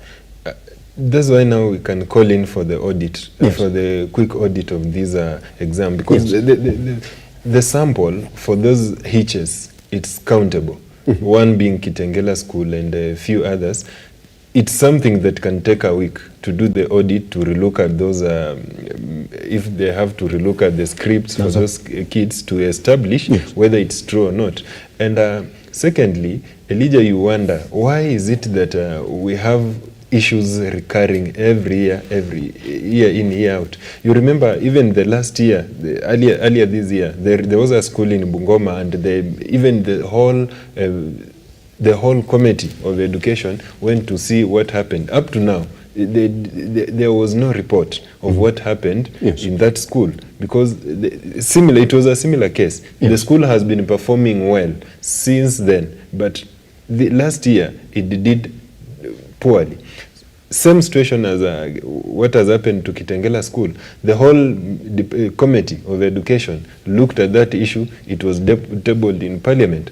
Up to now, we have never seen the report of what happened. So basically, maybe there was an issue which happened within that school, and or alternatively, someone confused those kids, and things turned out to be the way they are. So they have to be a quick audit to the process to look at what has happened for the school and a few others.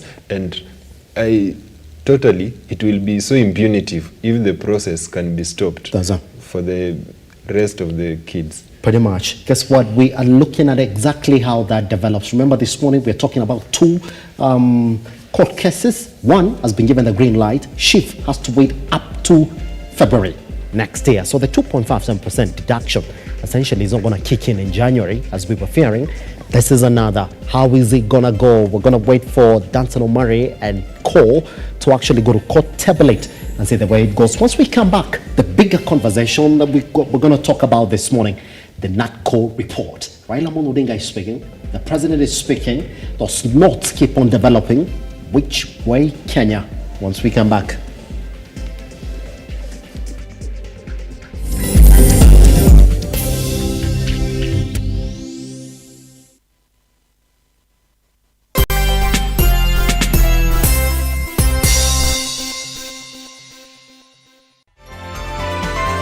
Infinity Industrial Park is one of the largest private industrial parks located along Eastern Bypass, Nairobi, which provides modern infrastructure for smooth operations for industries and business enterprises. Infinity Industrial Park offers world-class amenities and facilities with wide roads, a police station, a power substation, fire station, public transport stage, hospital, and shopping mall. In addition, Infinity Industrial Park also offers CCTV cameras, 24-hour private armed security patrol, sewer, water, fiber optic cable, and 3-phase power connection, added to public utility, canteen, and dining areas. Sail on the golden opportunity to invest in Infinity Industrial Park fully serviced warehouses at a special price of 3,569 Kenyan shillings per square foot. For more inquiries, visit our website infinityindustrialpark.com.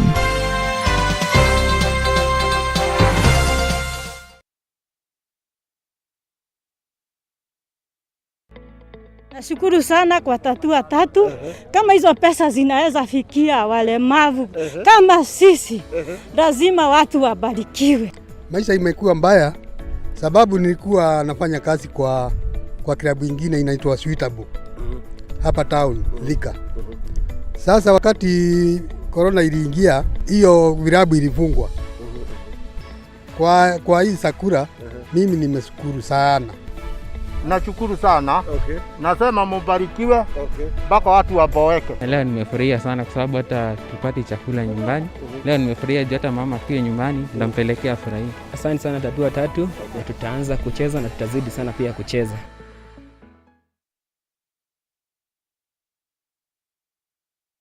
Are you an SME looking for a media partner?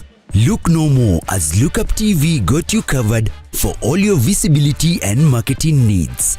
We at Lookuptv understand your business needs and want to work with you on your marketing journey, giving you solutions that will take you to the next level. Call us today on 0707 572 358 or send an email to sales@lookuptv.co.ke and kickstart this amazing journey. Welcome to Lookuptv, your official SME media partner.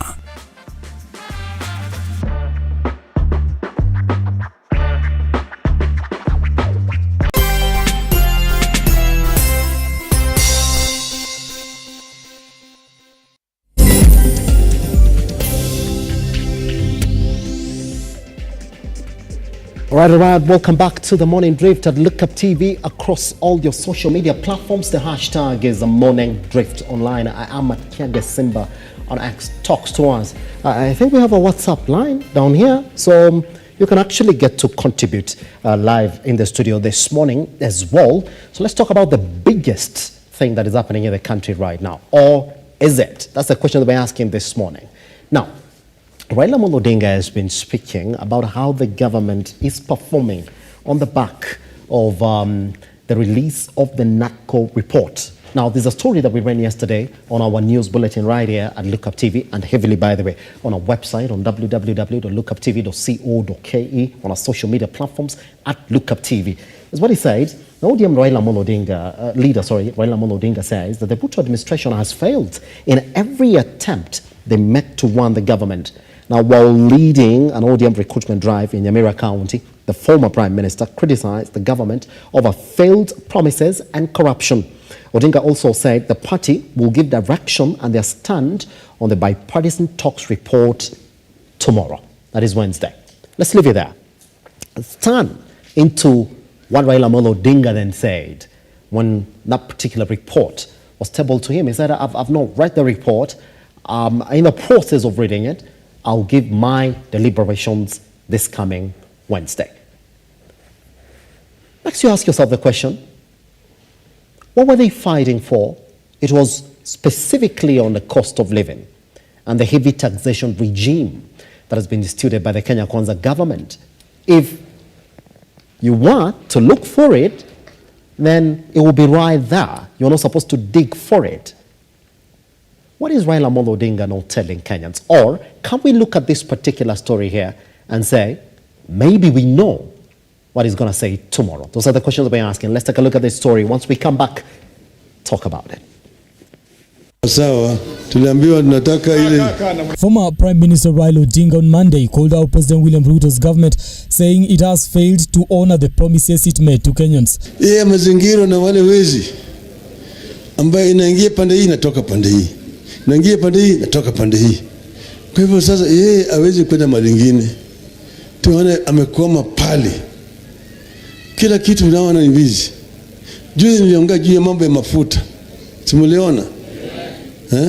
Sasa mwana mambo ya mtihani vile imekuwa.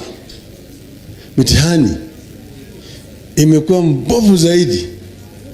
Watoto wetu watakuwa na shida mingi zaidi. Speaking in Nyamira County during an ODM's Leader and Stakeholders Engagement Forum and registration drive of the Nyanza region, Raila laughed off assertions that the current government is on top of things, claiming that the systems have not been working since the Kenya Kwanza government took over the reins of power. Kila mahali ambayo unashika iko inaoza.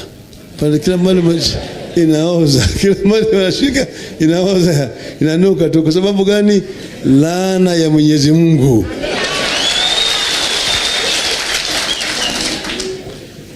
Waliiba wakameza ikakoma kwa koo. In his speech, Raila questioned the government's appetite for introducing new taxes, holding that such policies will not achieve their intended purpose and neither will they help the country in any way. Sasa jamaa hana ujuzi. Yeye anaambiwa kitu vizuri ya kufanya ni kuongeza nini? Ushuru. Ushuru anaongeza hapa kila siku. Na lakini ile nyungu inavuja. That pot is leaking. Hata kumpatia RUTO miaka 100 na hiyo ushuru ya juu hata leta mabadiliko. Hakuna mahali anaenda. As it is then, if you listen to his last statement right there, that was what essentially pushed Raila Amolo Odinga and the Azimio coalition to force the government to call in talks that have now led to the NATCO report.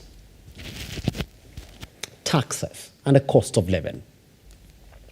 Now, let me just look at the Standard this morning, and Sheila, if you can, please, could you show us this morning, for the sake of our audience as well, there's a story that has been covered on page 4, that what RUTO, Raila proposals on law mean to hustlers.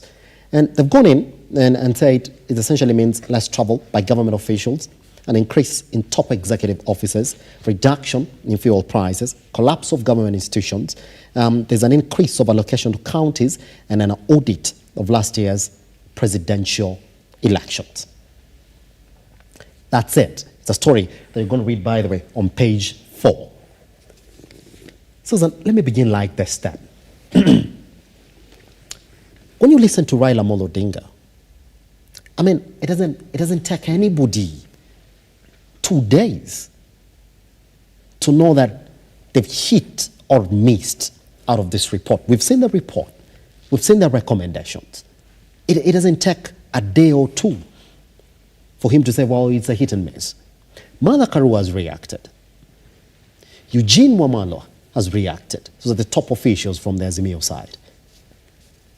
Does it have to take Raila Amolo Odinga 2 days for him to make up his mind whether he's delivered to the rights of the Kenyans that he was fighting for under the cost of living? And is it also confusing that at this time, when he's telling us that, tomorrow I'll tell you what I think about it, is also castigating the government for running a failed enterprise, especially on the regime of taxes in this country? Okay, thank you. One thing I'm happy about Raila Odinga is that now he's taking his mandate as the official opposition leader in Kenya. Yes. So, and he's asking the tough questions. He has touched on education, he has touched on fuel, and many other things. So, first I want to appreciate that now he's asking the questions we would want the opposition to ask the government, so that is one way of keeping the government in check. Awesome.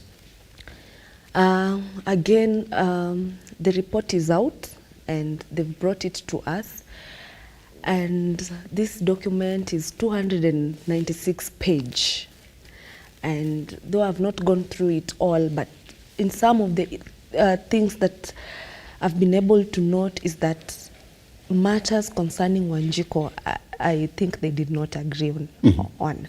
Yes. So I feel the dialogue was not successful. Yes. Yeah. Here's the thing. You say that, but the Standard essentially have broken it down to the hustlers this morning. Let's talk about it. This is what they're saying.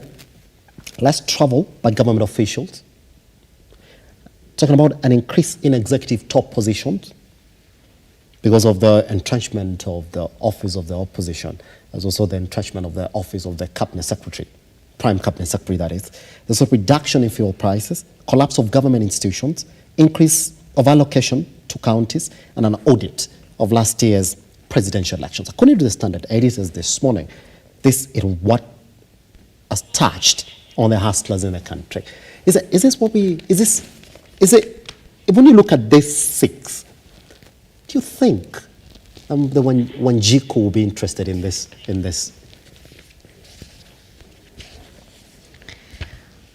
Okay. On the reduction of fuel, I think that one could have gone directly to Wanjiko. That's it.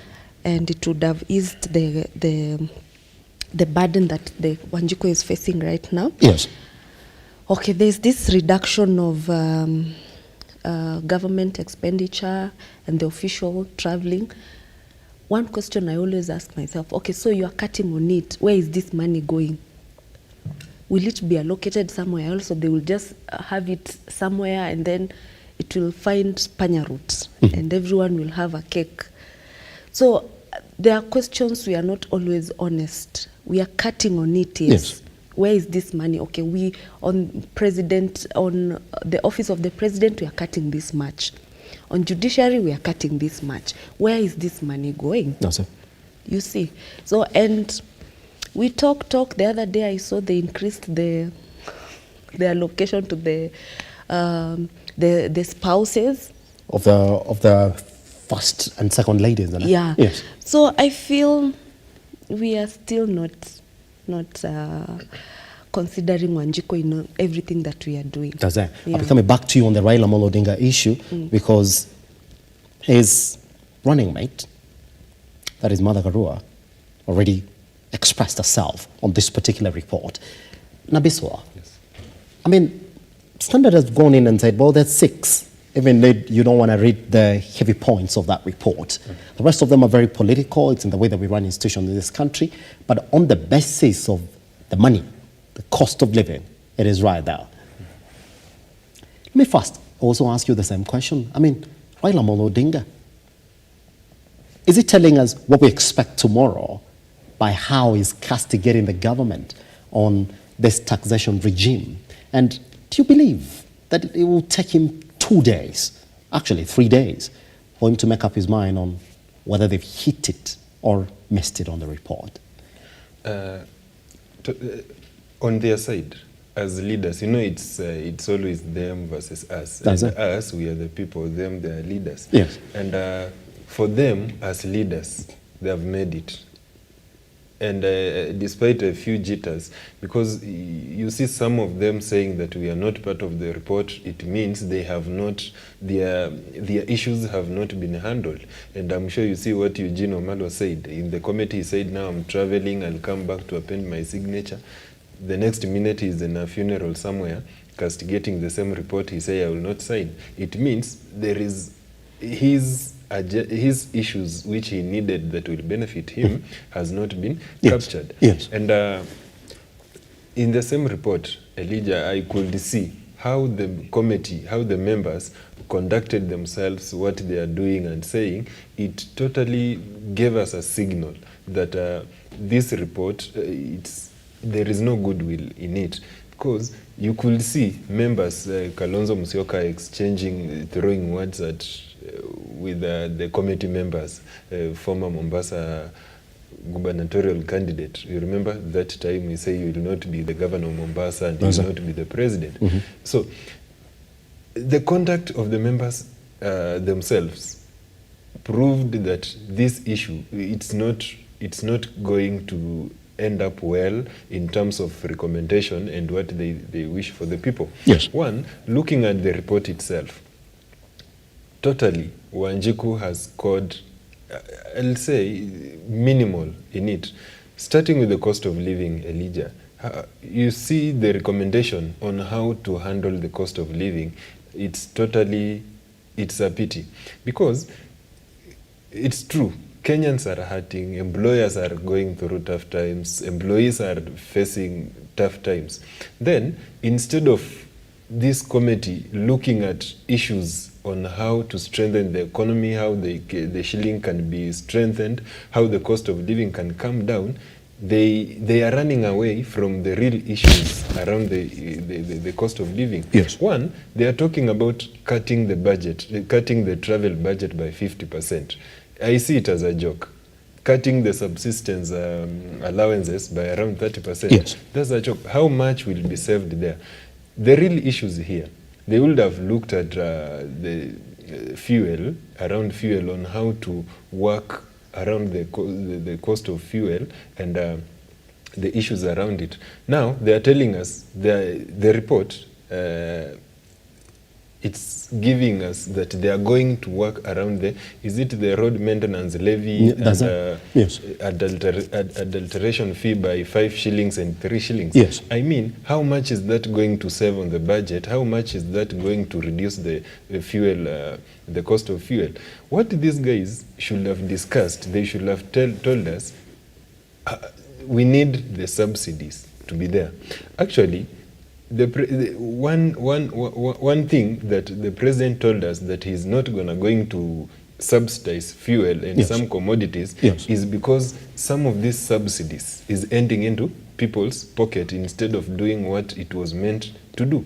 Now, this committee should have looked on ways on how these subsidies can be there and these subsidies to end into set purposes. That is a subsidizing fuel. It should have taken that time to discuss on how they are going to ensure that the cost of living is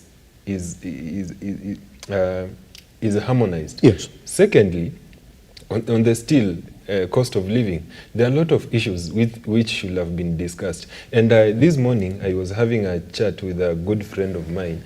Like, you see, some of our companies, millers and farmers are going through issues, tough times. This committee should have looked on how to ensure that they give the Kenyan farmer an avenue to produce more. They didn't discuss that. Right now, the maize farmers, they're still crying that they're facing frustration from the National Cereals Board in terms of purchasing the maize products and other commodities. In the next few months, Elijah, I'm telling you, we are going to see unga prices go down. Unga prices has gone down because of the issues of demand and supply. There is currently, the supply is high, yes. So the prices has to go down by nature. But the government is not really doing much yes. to ensure that they are purchasing that. These are some of the issues that should have been discussed on the budget. On that particular story, isn't it? Story. Yes. Now, Bishop, which therefore takes me to my question. Yes. I mean, does it take too long? If you can see it, yes. just when the report landed by your desk, that this is exactly what it is, yes. does it have to take Raila Amolo Odinga 2 days to actually 3 days now to actually tell us, well, I'll tell you what I think about it? You see, you know, our political system, this issue, Elijah, it's all around politics. Yes. And I'm not a prophet, but let me say this. These 3 days that are given, yes. it's giving an avenue to negotiate. You requested for the office of the Prime Minister, the office of the Leader of Opposition. Is it time to negotiate? Or you like to think that they negotiated during the 90 days that they were given, Nabiso? Negotiating behind the tent, Elijah. You are giving me the office. Yes. What else are you giving me for? If indeed they negotiated within the 90 days, then somebody somewhere is not being honest to Kenyans. Even Martha Karua then is not being honest to Kenyans. Eugene Wamala is not being honest to Kenyans. Raila Amolo Odinga is not being honest to Kenyans. If you are given 90 days to look at this report and come up with proper negotiation points for the cost of living, and you're not presenting them, who's not being honest here? You know, yes, it's very true, Elijah. It is said, someone said yes. that if you take a pastor, a bishop today, yes. you lock him in a room. You take a prostitute, you lock him in a room. Yes. By the end of the day, one of the two will convert another. So these people are the same, Elijah. There is no angel or saint somewhere. These people, they are never honest. It's only that one wants to appear to look like he is an angel than another one. But they're just the same. Susan, let me cross over to you. The very interesting events that happened when these guys were now at the report writing stage. The Azimio coalition released a press statement and said, well, we've got 9 fresh demands.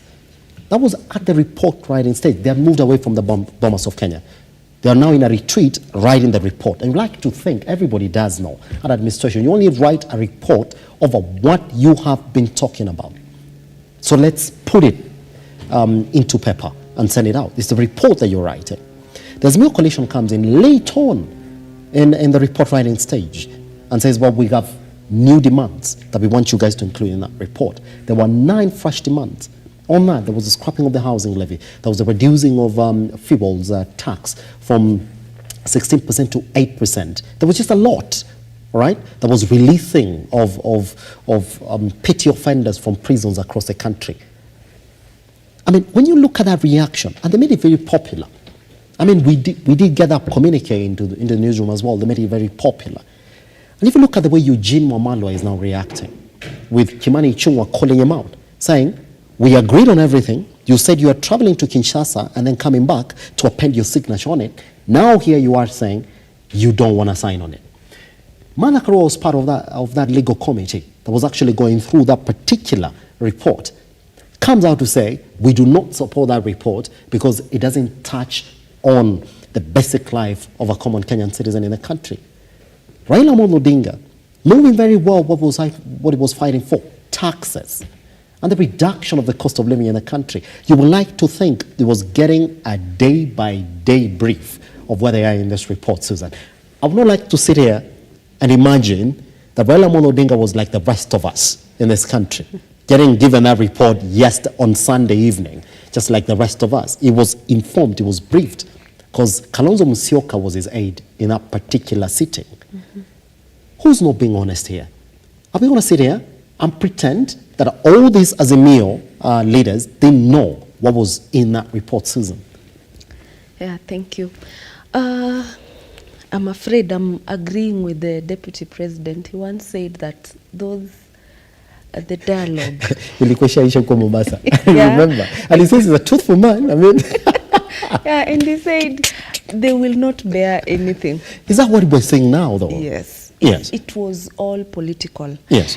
And like we are saying here, they're just buying time. Everyone is pulling on their side. Mm-hmm. I want this. Yes. It's not included there. Mm-hmm. Because we've seen this dialogue before. The handshake came, and the issues they were fighting over that time, we didn't see them being resolved. Yes. So it's a matter of what is there for me. There was division in Azimio because we don't know, okay, you are the official opposition leader, who are your two deputies? Naza. Unless I know my name is there, I'm not giving my signature. So it is political, and it's sad that Wanjiko is not featuring anywhere here. Mm-hmm. If you see when they're talking about Wanjiko, they're not going into details. They're giving it as a statement, and it ends there. Yes.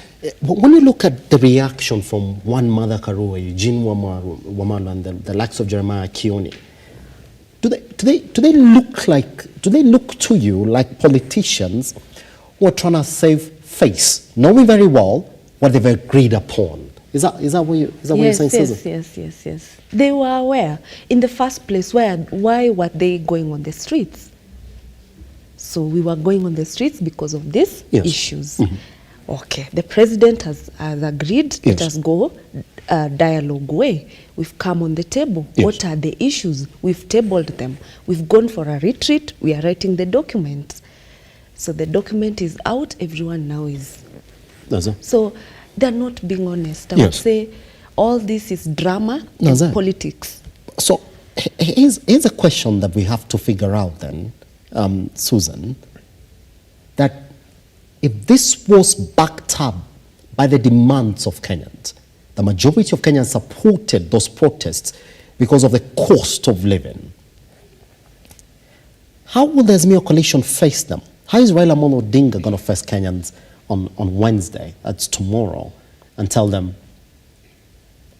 this is what I've been able to get, and that's that? Is there a next for Martha Karua, who's saying that she will not support a report that is not essentially in tune with the demands of Kenyans? Is there a next for the likes of Jeremiah Kioni and Eugene Wamalwa?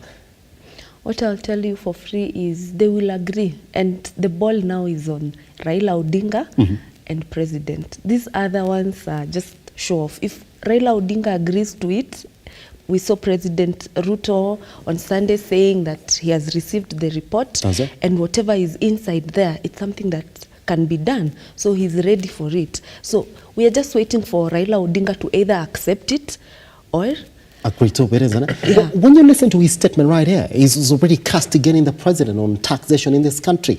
Does it look like a man who's going to agree, Susan? I'll tell you no. Yeah, he's pushing the president to agree on whatever they are talking behind the tents. So from the word go, Deputy Gachagua said these conversations are not honest. We would want opposition to stay where it is and judge us.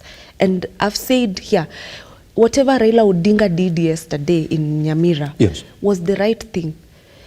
Ask the hard questions. Coming for dialogue, they're coming, everyone there is coming with their own agendas. No, I want this, I want this. And when now it comes to that, then Wanjiko is nowhere to be seen. No, yeah. Now, Biswa, same questions to you, really.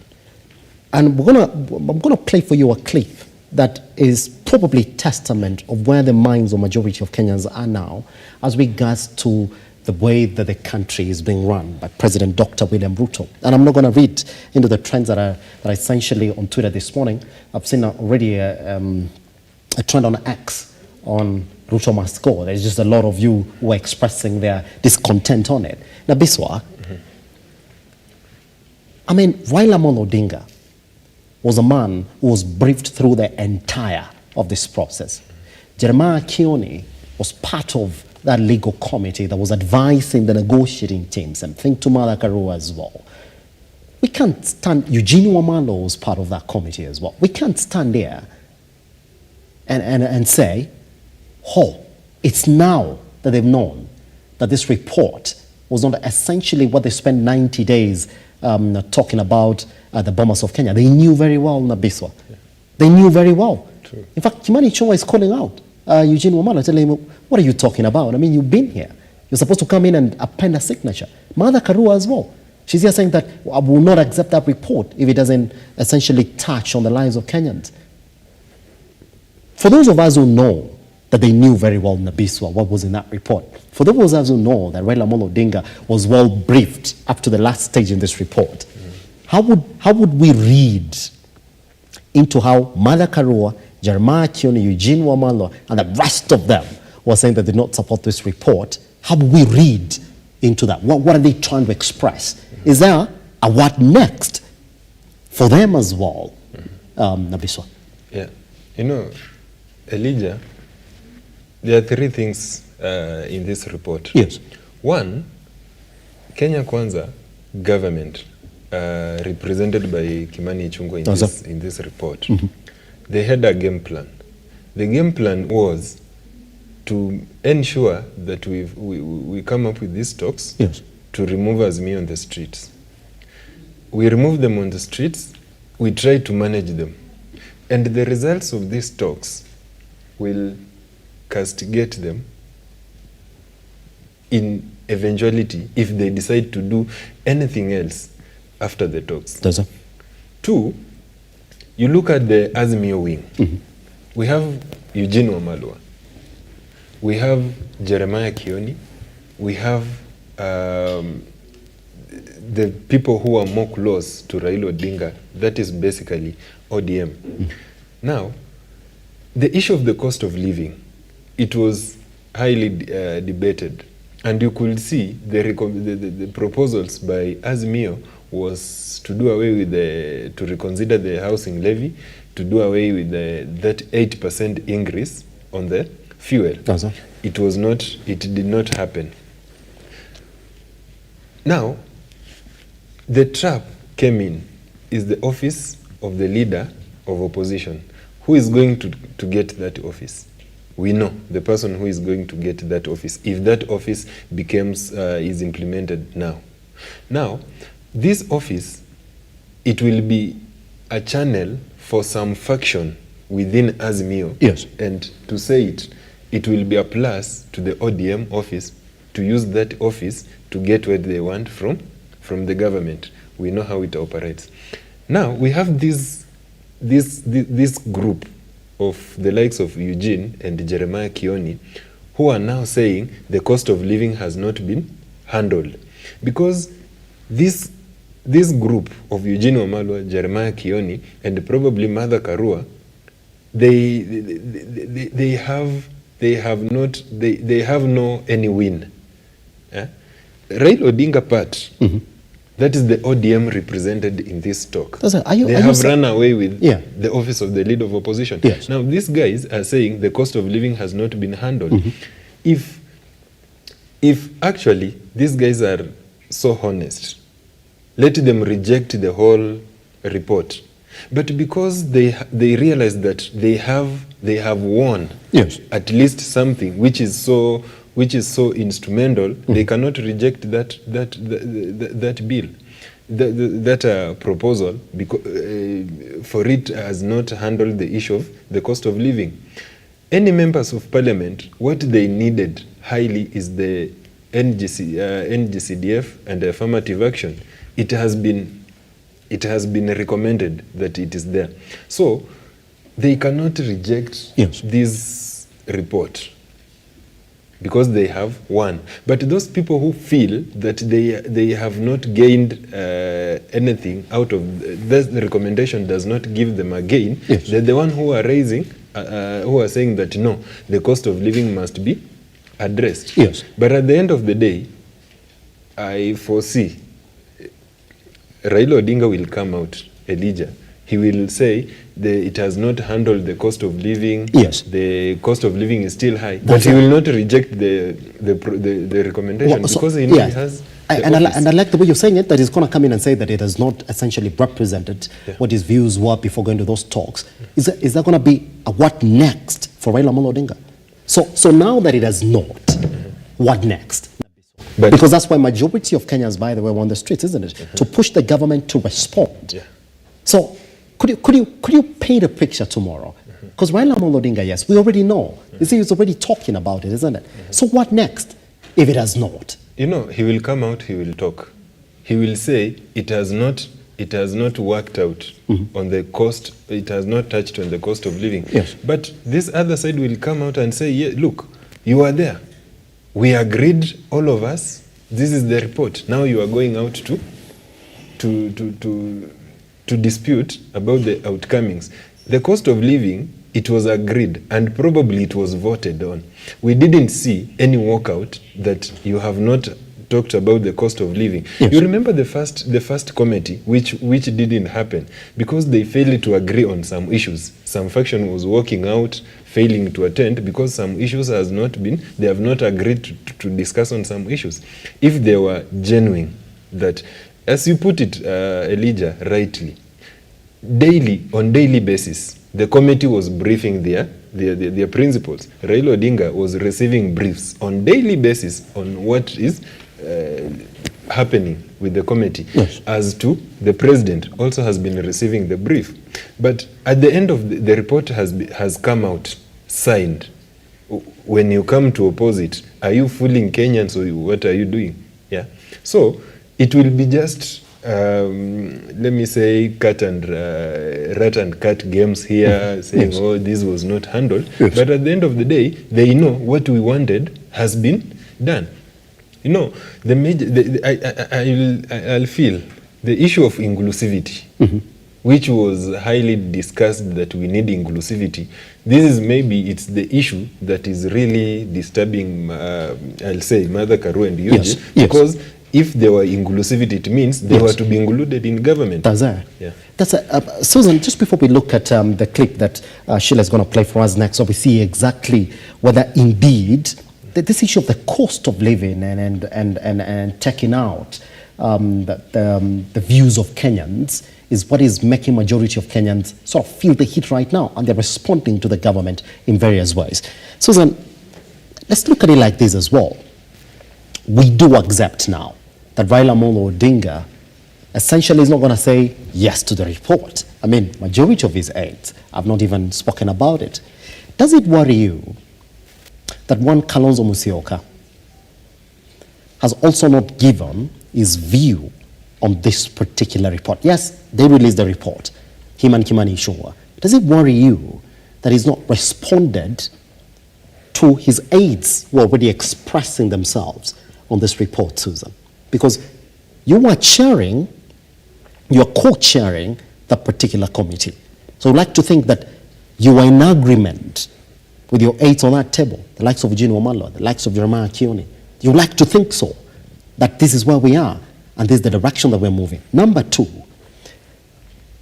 yesterday the Kiharu Member Parliament did in Nyoro, actually on Sunday, in a chat service in Meru,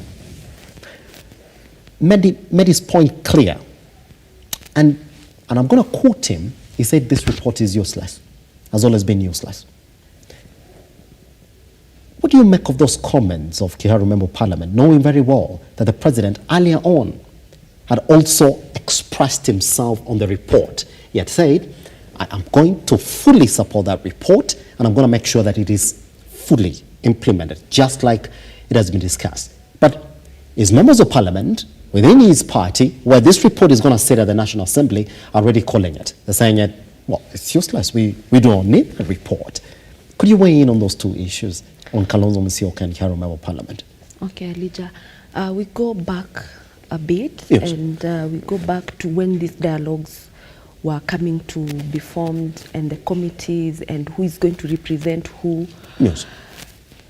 We had an division in Azimio. Mm-hmm. There are people who came out and said they were not, and especially the Mount Kenya side. Yes.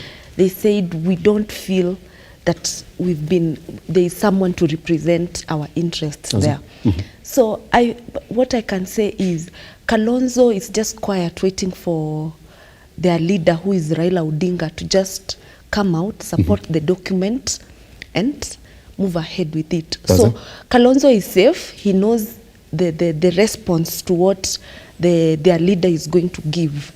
And from there, he's going to act accordingly to what will be the outcome of the response from Raila Odinga. So this division is coming as the way it was from the beginning. It was Jeremiah Kioni, it was Martha Karua. They felt our side, and the discussions were being done, and they were like, Mount Kenya, you are already in government. So us who we are not in government are the ones who we're pushing for this now, for yes, this one. Yes. So it's the same, it's repeating it the same, and we are seeing that indeed the conversations we were having all this time, the time they were going to bomb us and everything, they were not going to discuss what is ailing Wanjiko and the way forward. They were just going to discuss what is there for us. You see, so for Kalonzo, him is safe. Whichever way the discussion goes, he's aware, and they're in communication with Raila Odinga, because Raila Odinga, it came from his mouth that on our side, our top representative is Kalonzo Musyoka. So once they're done with meetings, the first person he would call or go meet, it was Raila Odinga, to brief him on what the dialogue is all about. So I think Kalonzo is just fine, waiting for the day when the official opposition leader office will be created, included in constitution, and they're good to go. And I beg the question, this recommendation in our constitution, why are we tampering with our constitution? You see, I think we have pestering issues that we should be looking into. Corruption, that should be the top agenda in their discussions. That corruption is finishing this country. Corruption is taking this country to the dogs, and no one is talking about it. Here we are going to extend the election, the general election petition days from 14 days to 21 days. Here we are creating offices for prime, and these things these offices are going to just expand corruption, because these offices will be functionable, will have deals being done in these offices. So I feel we are not honest, and our leaders are not honest, and may God help Wanjiko. Yes, yeah. On that basis, for what next? Kiharu Member Parliament, and I've said it over and over again, the conversation is not changed. Like Susan, you like to think or imagine that it would now change, especially from a section of UDA leaders. The president is throwing his weight behind this report. So guys, please shut up. Let's support the process, because then it is a Kenyan agenda, just like the president is saying. Why would he speak against the sentiments of the president? Susan. Okay, I don't know particularly what time they spoke. Did they speak during the same time? Regardless. Regardless. So I'm saying these politicians are divided, and at the end of the day, Elijah, it's about what am I getting. Dede Nyoro is safe. He's already in government. He's the business. He's going about his business as usual. Yes. We have the opposition. The government, those people supporting the president have to show loyalty to the president. Yes. So they here and there they will throw things to show maybe loyalty to the president, and maybe now they had not spoken to president and get to know what the president thinks about it. And I think they will flow with the government, the president's flow on what he wants to do. Pretty much. Now, there's a clip that I want to run because it's the right time for us then to talk about this. I think it's in public domain that one church was trying to address residents in the president's backyard. In fact, it was the one who was going to invite the president to the backyard.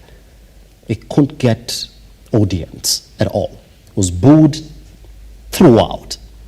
One Murkomen as well, booed throughout. We've seen the likes of Osoro. We've seen the likes of Kanini Kega as well. Is the latest one to get booed as well. That when these elected government officials go back to their turf, all right, where they got majority of their votes from, they are facing animosity from the electorate. Now, the latest one now from here is one from Kipchumba Murkomen, which I would like us to look at. Come back and talk about if the cost of living was going to unite Kenyans to push the government to reduce taxation in the country, and it's not happened. If somebody's going to pick the what next, and that's what I said, if Mother Karua and the likes of Gino Marlo, just like you were intimating, and the likes of Rema Akioni are going to pick that battle next, are they going to be appealing to majority of Kenyans? Let's take a look at this. Once we come back, then weigh in on that particular question right there.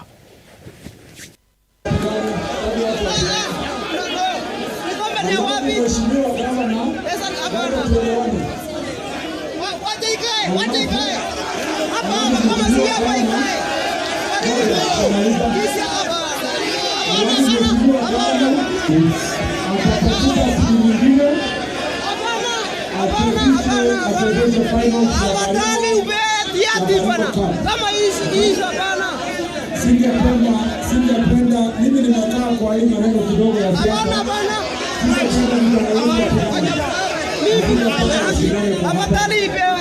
Kwa sababu ya hii mbinu ni ya bingo. Wenye watashinda kesi na hiyo namba 1 na namba 2 watashinda kesi, ikapanga siku yenye watacheza na watacheza.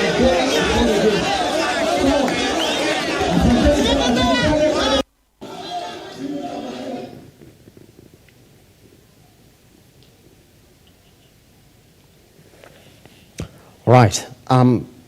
Without picking context, something has happened to Chilcher. Something has happened to likes of Osoro. Something has happened to Kanini Kega. And then we've seen latest political rallies even in Githurai where they're asking whether they're going to say hi to the president. The crowd's in unison saying, no, we don't want. When they say, can we go say hi to Uhuru Kenyatta? And then people say, yes, go say hi to him. Nabiswa, that particular question right there, if this is the kind of feeling from even the strongest areas where this government will get support, you know very well that the UDA grassroots elections have been postponed. And the main reason, according to the coordinator, was ukukwa ground between mbaya. People don't want to see you, especially you, the elected leaders, because they feel like you've failed to deliver on the promises. In fact, they said if you dare hold those elections right now, there's going to be the worst turnout you've ever seen. On that basis alone, the elections were postponed up to next year, April. If indeed Mother Karua has seen an opportunity, if indeed the likes of Jeremiah Kioni have seen an opportunity in this crisis and said, we're going to be on the what next, that we're going to tell Kenyans on exactly what to do you think that they're going to get popularity just based on this NATCO report. That'd be so right. Because that's the voice of Kenyans right now, isn't it? Yeah. Yeah. You know, like the video that we just played, I happened to see a tweet from Kipchumba Murkomen responding. Yeah. And I know you've seen it. He That's it. mentioned that people are protesting Yeah. against the final.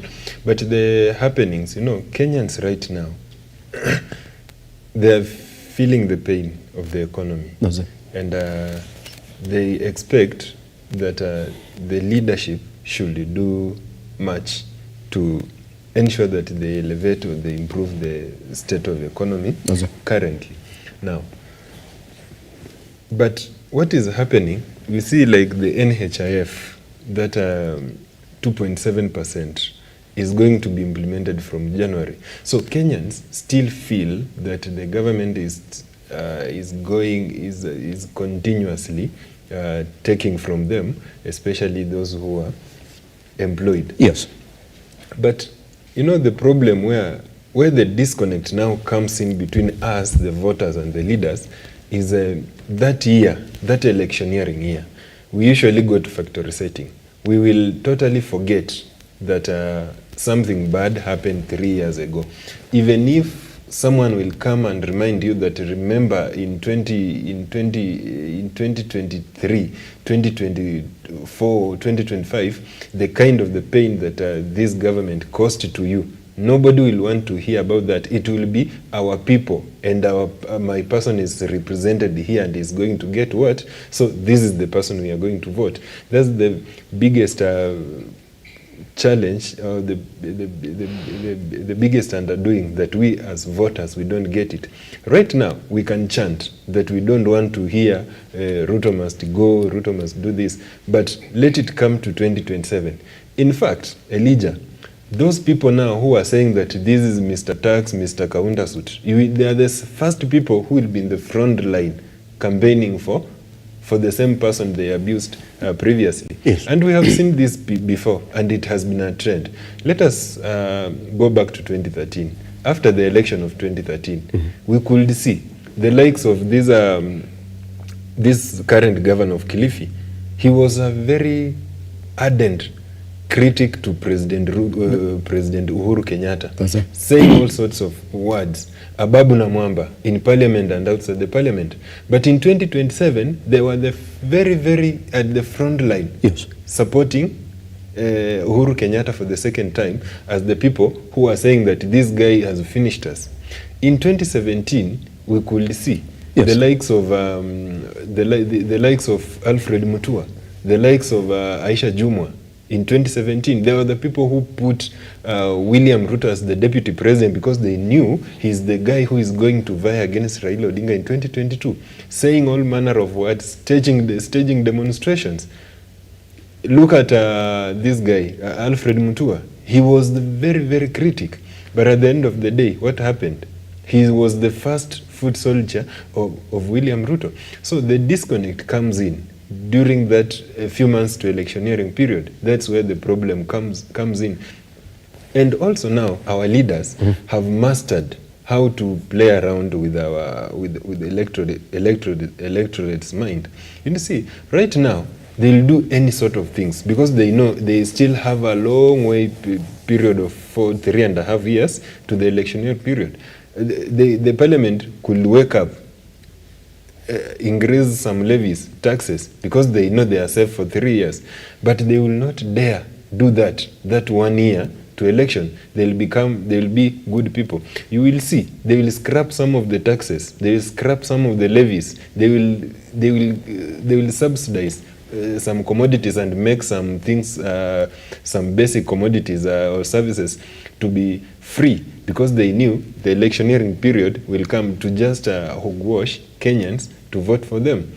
Also, we have seen this.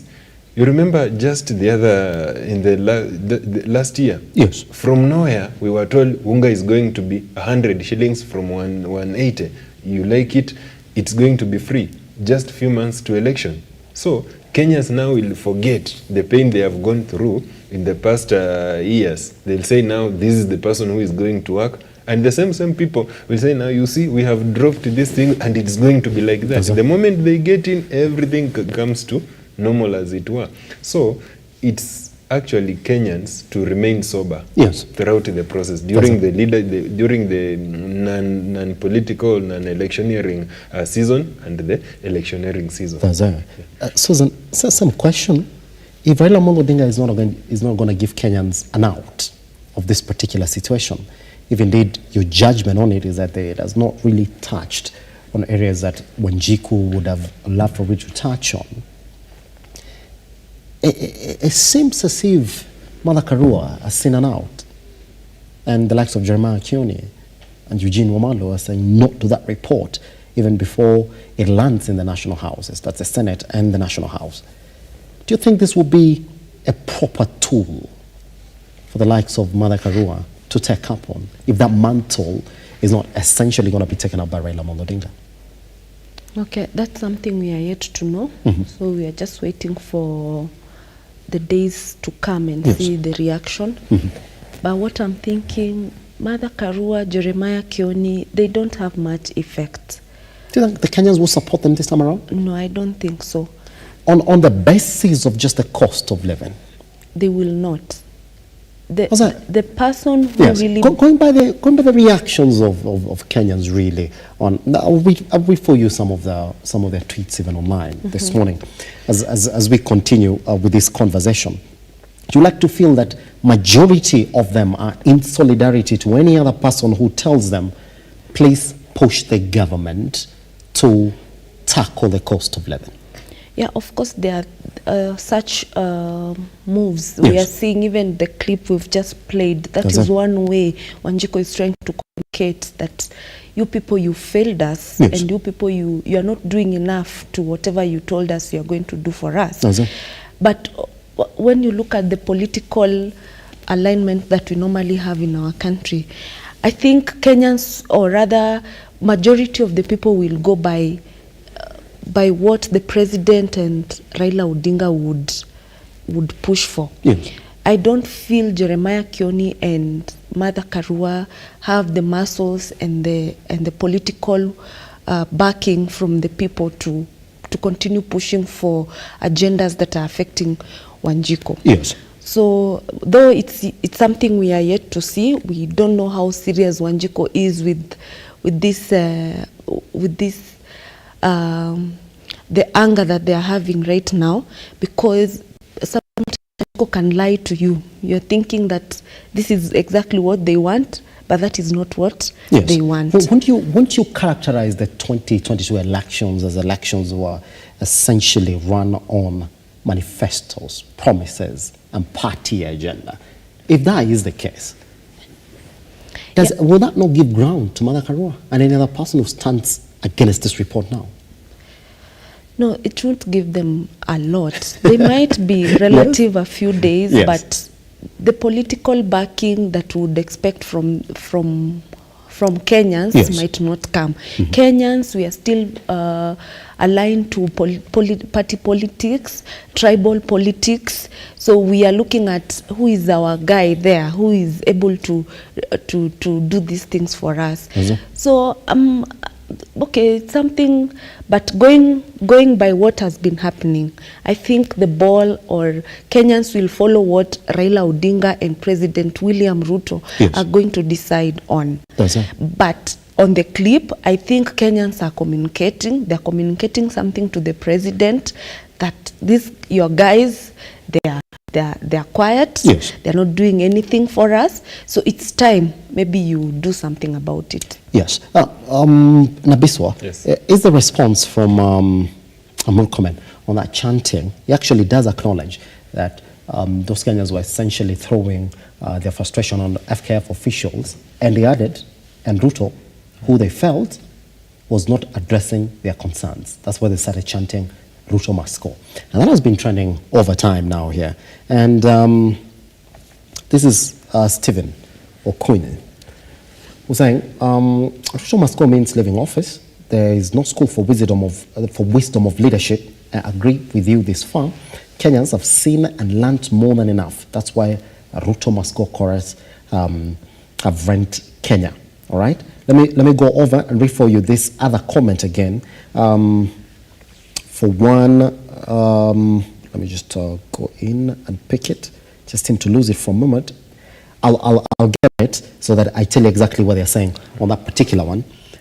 If indeed the cost of living, the frustrations of Kenyans on the delivery of the various government officials is uniting them, even at the backyard of the president, and you've seen the kind of support that one Alfred Keter has got, don't you think that any other person who stands against this report and rallies Kenyans against this particular report is going to get the political backing that you may need? 1 minute, Abesobra. It's true at the moment. It's only at the moment of the game that the report is out. Kenyans will like you as you are supporting the report. Yes. But it will disappear at some given point.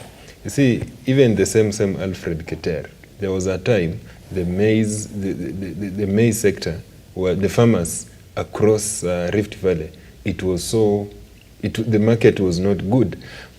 The Rift Valley communities demonstrated against the prices of maize and the farm inputs. Yes. Alfred Keter and one member of Moiben, what's the name?